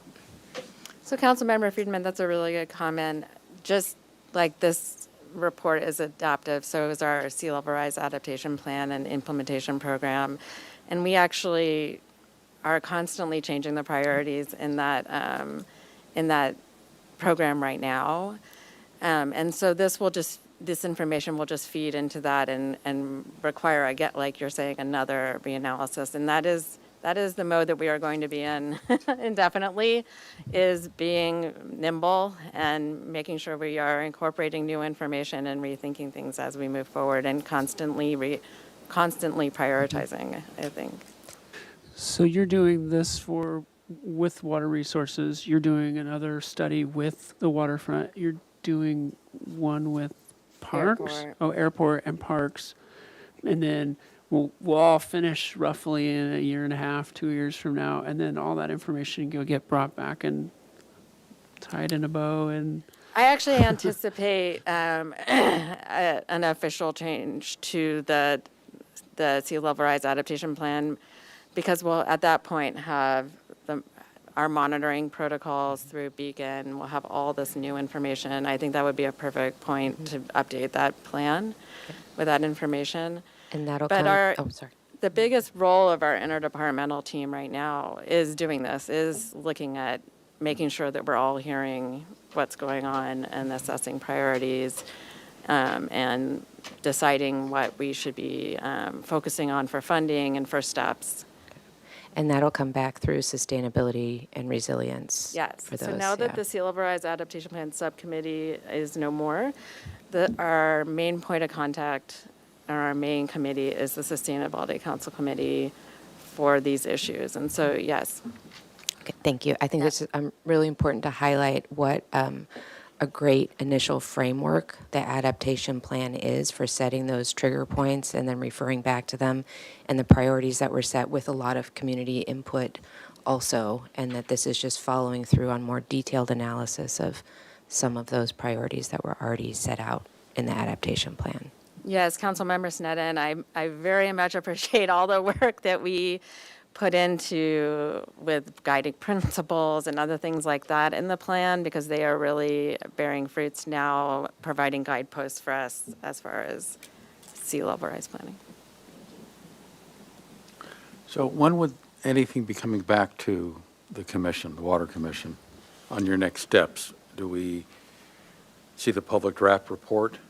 Would that be No, coming? I think we would probably come back after the system-specific preliminary evaluations when we kind of have the list of key vulnerabilities and are moving into that combined systems analysis. I think that would be a good point. Good. But, oh, yeah, so somewhere around fall or winter. Yeah. Great. Any other commission questions or comments? Any public comment on this? No, not at this time. None. Okay. Great report. Thank you Thank very you. much.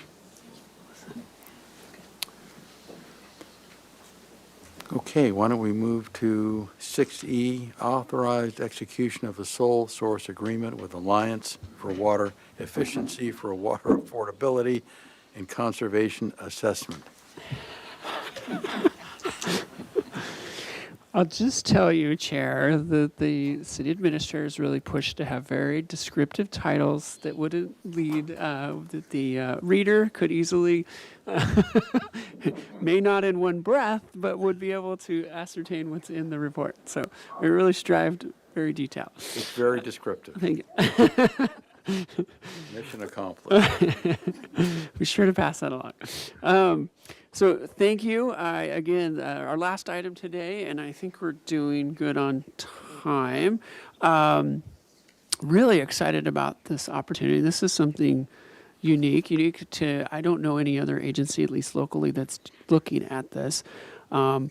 But I also wasn't aware of any agencies that, or any entities that were providing this service, which is really to go in and personalize and look at what can be done to make water more affordable. And I think the challenge we all face is we are all facing the needs of infrastructure investments. We're all fighting the restrictions of Proposition 218, which limit the capacity of an agency to really move the costs around and structure their rates how they feel necessary. But really excited.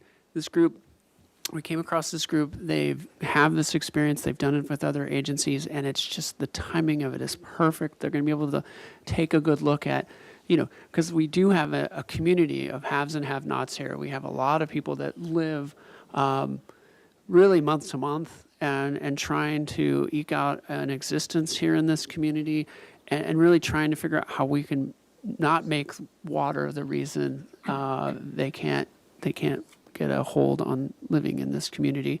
But this is timely because we are going to be going into our next water and wastewater rate development this next fall, and so this could really help feed into that discussion.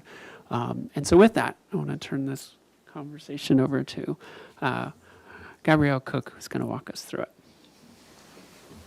Okay.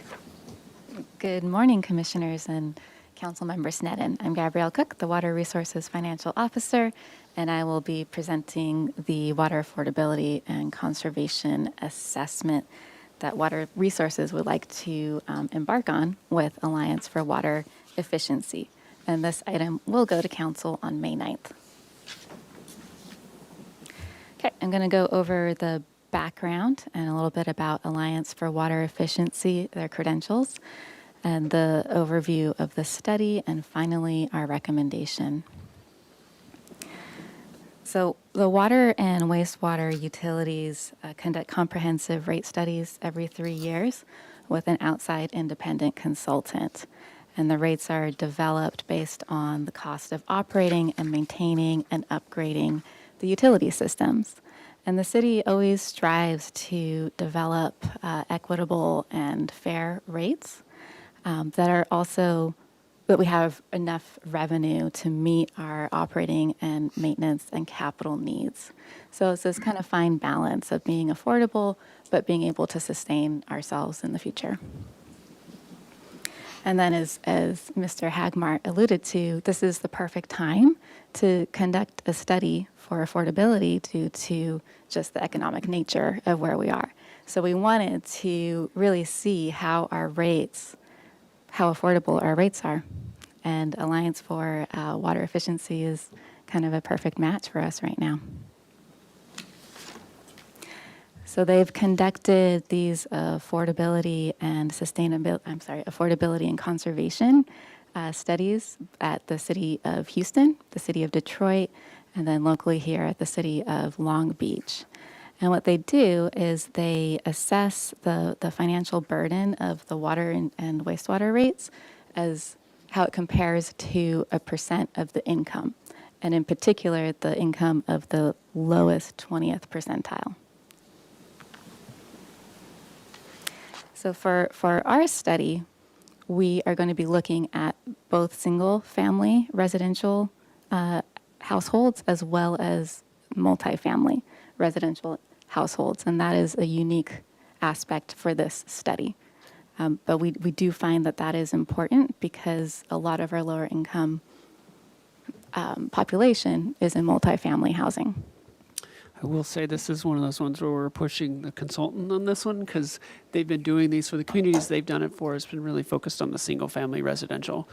And my hypothesis is that a lot of people that are really struggling in our community are probably living in multifamily and maybe not directly paying a utility bill. And so they seemed eager and up to the challenge of trying to get in and understand the multifamily dynamics and how we might structure it so that it's more affordable in that case. And the study will also highlight how conservation and efficiency strategies can play a role in mitigating affordability challenges. They'll provide suggestions for future considerations, such as replacing inefficient appliances, along with efforts to accelerate these replacements, such as rebate programs. They will also engage with our low-income stakeholders and advocacy groups to see just how affordable our water and wastewater rates are within our city. And as Mr. Hagmark also mentioned before, we will incorporate these findings into our upcoming rate study. And we are going to embark on this rate study in the fall, and it will be for rates coming out in fiscal year 2025.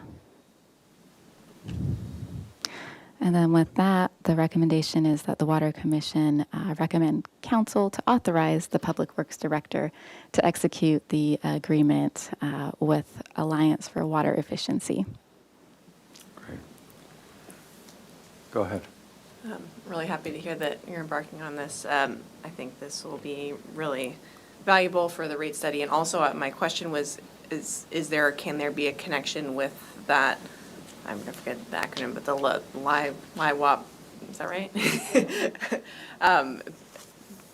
Coming back to my previous comment about opportunities to kind of connect that that program and the outreach around that with opportunities for conservation and efficiency. Is there a way to kind of more formally incorporate that into what AW would be doing?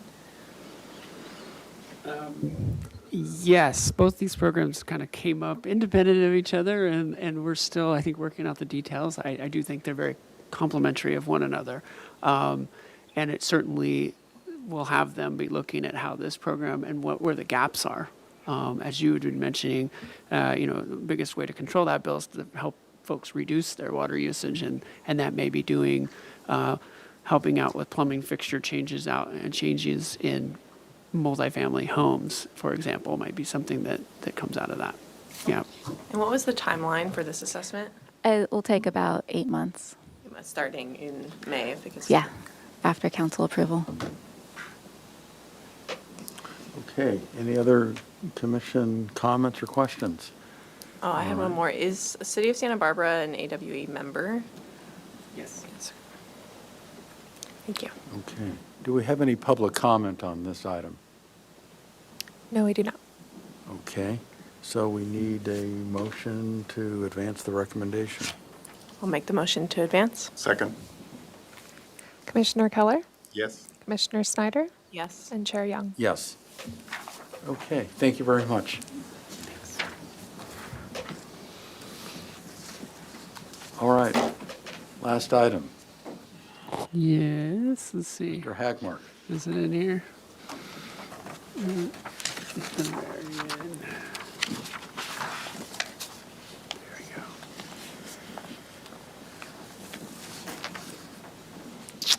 Chair Young, Commissioners.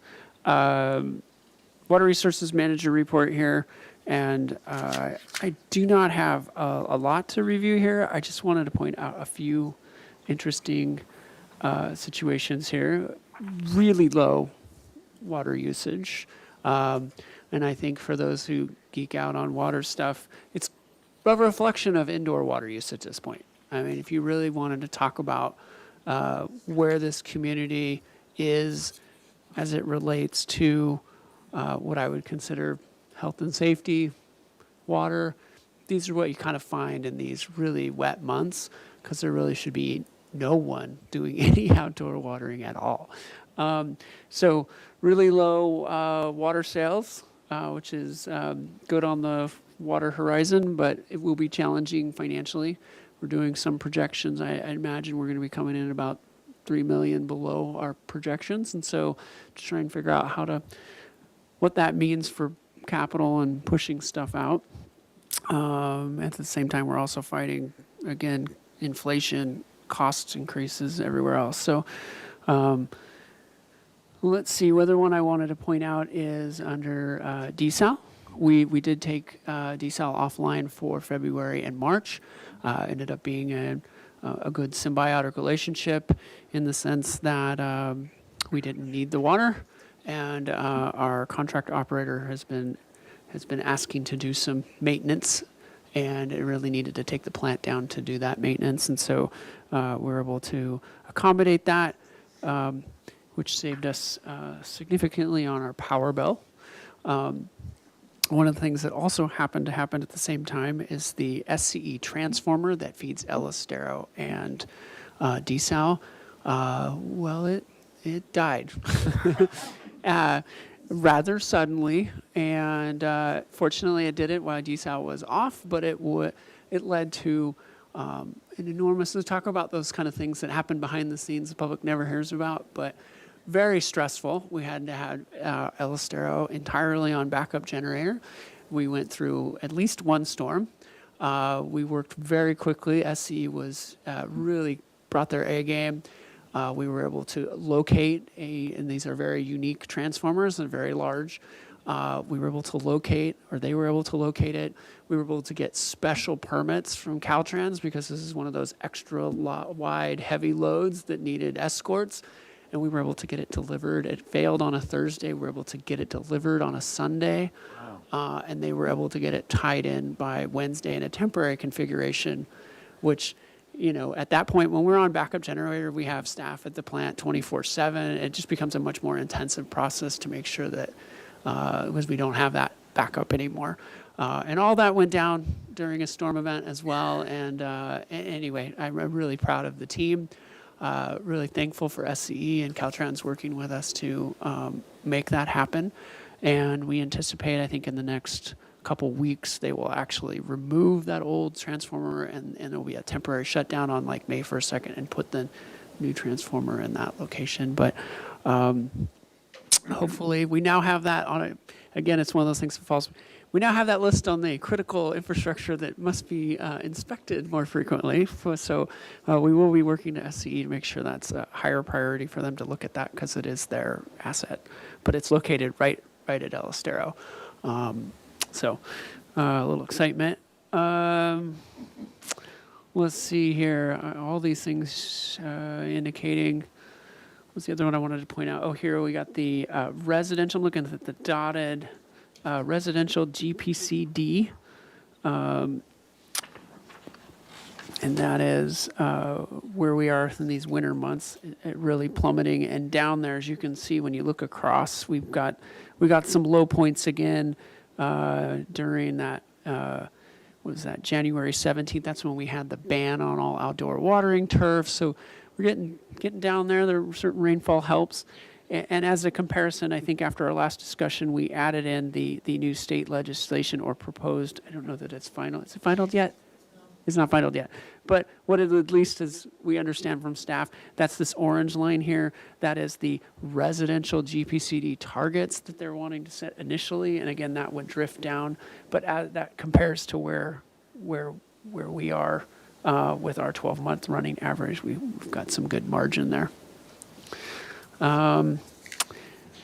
With that, I believe this graphic is going to go away. We've talked about that. We talked about it last time, but our staff are so good at updating it, they just can't stop. As you might, recycled water, not a big demand for it. I think all of that is probably El Estero's demand. And see some pretty high numbers in there for wastewater, and that's all stormwater.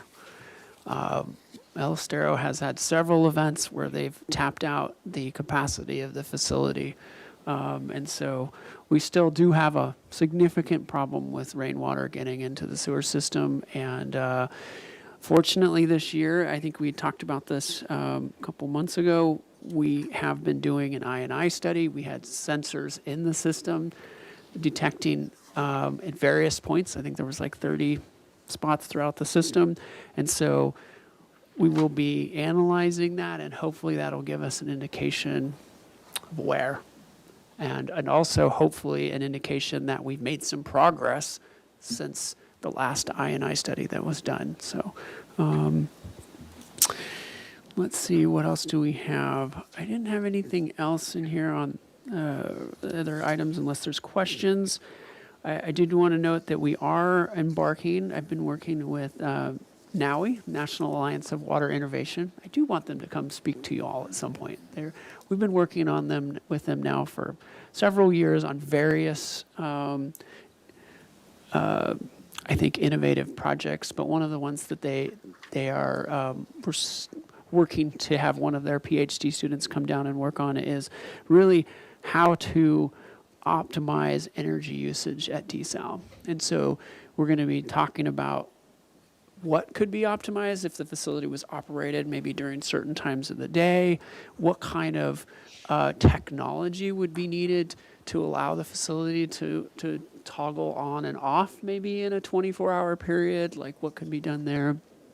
And then we're also in the midst of doing one that's looking at the energy usage at El Estero and what more could be done to optimize that facility. So lots of fun projects that we're working on with NAWI. It's a ton of work for staff, and I just really appreciate their patience, and because we're providing a lot of data and scrutinizing a lot of their technical work. So really appreciate the work of staff, but it really is a good partnership with pretty minimal input from us compared to what NAWI is bringing in, so it's been great. And so with that, I'm happy to answer any questions. Any questions, Arturo? Yeah, a couple of questions. Well, first, congratulations to the team that, moved that transformer. That's amazing. Those are big transformers. And finding and installing them, and no one noticed. Yeah. That's the important thing. It's like, we didn't even notice. No? I mean, you did. But I mean, in terms of the public, that's amazing that you guys were able to do that. So quick question on the Cachuma. So we lost our balance partially from what we can see, but it's recovering. So does that mean that water that keeps flowing in gives us more? Or how's our balance going to occur there in Cachuma? That's one question. Corey can come up and talk, but it actually isn't as bad. I mean, it was, it's a bummer to lose the water we lost. Yeah.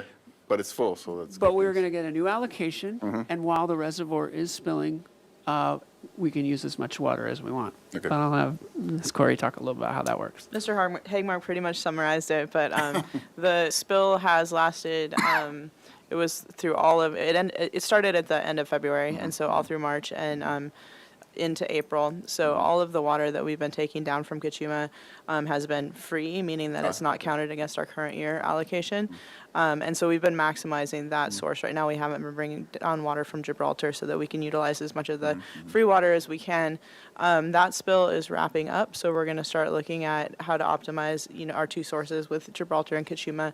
It's always a good idea to use Gibraltar water when we can, when it's still high quality, and when we can free up that reservoir to take in next year's storms. So we'll be switching to that strategy in a little bit.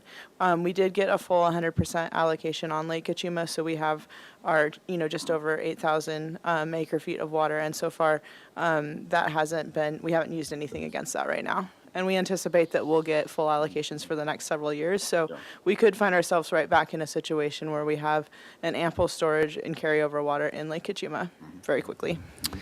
And kind of it's interesting about how this all works is when the spill condition stops, then we will start to utilize or could access our Kachuma allocation, which was 8,275 acre feet. Such an odd number. Okay. 8,275. And we will be interested in drawing down Gibraltar first. So we're going to be holding on to probably a good chunk of that. And then come October 1, we'll get another 8,275 acre feet. So we will quickly, by the end of this calendar year, we should have close to 15,000 acre feet of water in the city's name for our customers. So, Good. yeah, this was all good. And Is I guess one more. Gibraltar- sorry. I'm sorry. I was just saying one more piece of the overall water supply picture is we also have a 75% allocation on the state water project. Any carryover water left in San Luis Obispo spilled, but Central Coast Water Authority did a really good job of moving water around. So the agency as a whole lost very little water. We used all of our carryover water to pay back water debt, so we didn't. I think we lost like 34 acre feet. But that means that 75% of 3,300 acre feet of water is sitting with our name on it in San Luis Reservoir as well. Then another question is, Gibraltar is okay? I mean, with all the, what is received, have we lost capacity because of the sediments that may have come in? It's difficult to assess at this point, maybe. It is. Typically in the fall, we'll do a bathymetric survey and we'll find out. I'd imagine we lost some capacity. We did have a little bit of a scare about a week ago. Flows are starting to diminish, and so we're starting to lock down the gates. And one of the gates, we could not get it to lock down. And so we had brought in, kind of rallying everybody, okay, this is a priority, because otherwise the lake drains here. And fortunately, they were able to exercise the gate, and whatever it was, there was some debris caught in the seal, and we were able to get that out and get the gate closed. As is pretty common throughout most of these, most reservoirs in California, we go through and we do this process in which we go along and actually have divers go in, and we use rags to kind of seal the joint completely, because it's not a perfect seal, and so we'll go along just to try and keep from just losing water through the gates. And then the final question is, the groundwater is recharging well? We didn't have it here, so how's our groundwater levels? How are they looking? So I'll be coming back to Water Commission in May with our water supply update, now that the rainy season is probably pretty much over. And I'll have an updated look at our groundwater levels at that time. We get monthly reads, and I haven't looked at the data in a little while, so we should see an upward trend, but I'll have that more quantified in May. Thank you very much. So some of the conversation we're talking about, there's some really exciting stuff, and we'll talk a little bit more next month about it. But at CCWA, we are looking to have them play a role in helping us to find some more groundwater banking opportunities, because we now have a year we haven't had in 10 years, which is, what do you do with all this water? How do you make the most of it? And so looking at these various, and there's a lot of different banking opportunities with a lot of different approaches, and trying to find one that I think works best for us. But one of the conversations that we had yesterday with the other member units, had met with Goleta and Montesino and Carp, and we just kind of just talking generally about what we could do. And one of the challenges is just even Kachuma. We got this reservoir, it's full. We don't really have a huge demand, and ideally, to get the most out of Kachuma, you actually want to get water out of it now, so you have room if it does rain next year. And just starting this conversation, and it sounds so easy, but how can we get that water in Kachuma into the ground? We have our ASR project, Aquifer Storage and Recovery Project, but it's just a drop in the bucket. Is there opportunities, or could there be opportunities in the San Ynez Valley to try and get that water into groundwater basins there? They are setting up a GSA for the valley. There could be that would allow us at least an entity to approach and say, hey, we got all this Kachuma water this year. We'd love to get 20,000 acre feet of it into the ground somewhere. That would be a bonus to you all. That would be a bonus to the lake, because maybe next year it'll rain and fill back up again. So really trying to figure out when we have these wet years, and I think it's been a kind of a statewide conversation, how do we really make the most of these years? The Tulare Lake Basin is going to do, despite all the upset, and there are people that are being displaced, but it's going to do a significant value to that groundwater basin that has been in major decline. So anyway, for what it's worth, if there's any questions, we're happy to. So you mentioned Santa Ynez Valley, but what about Carpinteria and Goleta in terms of their basins? They're larger than ours, and do they have room for injected water? All I can say is their basins are incredibly complicated in the way that they're structured. So I don't know that you know any more about. Yeah, and I think they're kind of actively managing those resources for their agency. I don't know how much capacity there is to kind of look at a bigger regional approach. They're bigger than our basins, but they're not particularly large either. So I think they manage them pretty closely. Okay. And my last question is, if we wanted to look on this table and actually quickly find the amount of water that, as you mentioned, is just going to household use since we're not irrigating. Would you look at the very last column on the right? No, I would actually focus on the potable system totals. Okay. I think that's really more telling. So just to the left of the recycled system, which is in purple, there's plan and actual. So for the month of March, it was 610 acre feet. That's probably pretty close to our indoor usage. As we know, I'm sure, like, I'm out walking my dog, not in Santa Barbara, but in a neighboring community, and there's still sprinklers happening. But that's probably pretty close to indoor usage, right around that 600 acre feet per month. Okay, so then if we looked up to October and we see 912, then that's irrigation. That's kind of, anything over maybe 610 would be the irrigation component, roughly. Yeah. Yeah, great. Okay. Ms. Sneddon. Comment? Yes. Just a comment. I just want to say this every opportunity I can, Ms. Corey. I know that we're joking that we're done with this, but just it can't be underscored enough that the 7-year historic drought and managing that complicated water portfolio, and then it's not like it's over once it rains, then it starts the complicated question of what do we do with all of the water to manage it. And I just have to say what confidence I have in you and your abilities and the numbers that you rattle off and just have at the ready, and that the city is really well served by your careful management and presentation of the data. Thank you. Thank you. I appreciate it. Okay. Let's see. Public comment on this item? I see no hands raised. Okay. Cora, did you have something to add? Okay. I think that's it, Mr. Hagmark, if I'm not mistaken. We will adjourn our meeting and reconvene May 18th at 9 o'clock. Thank you very much.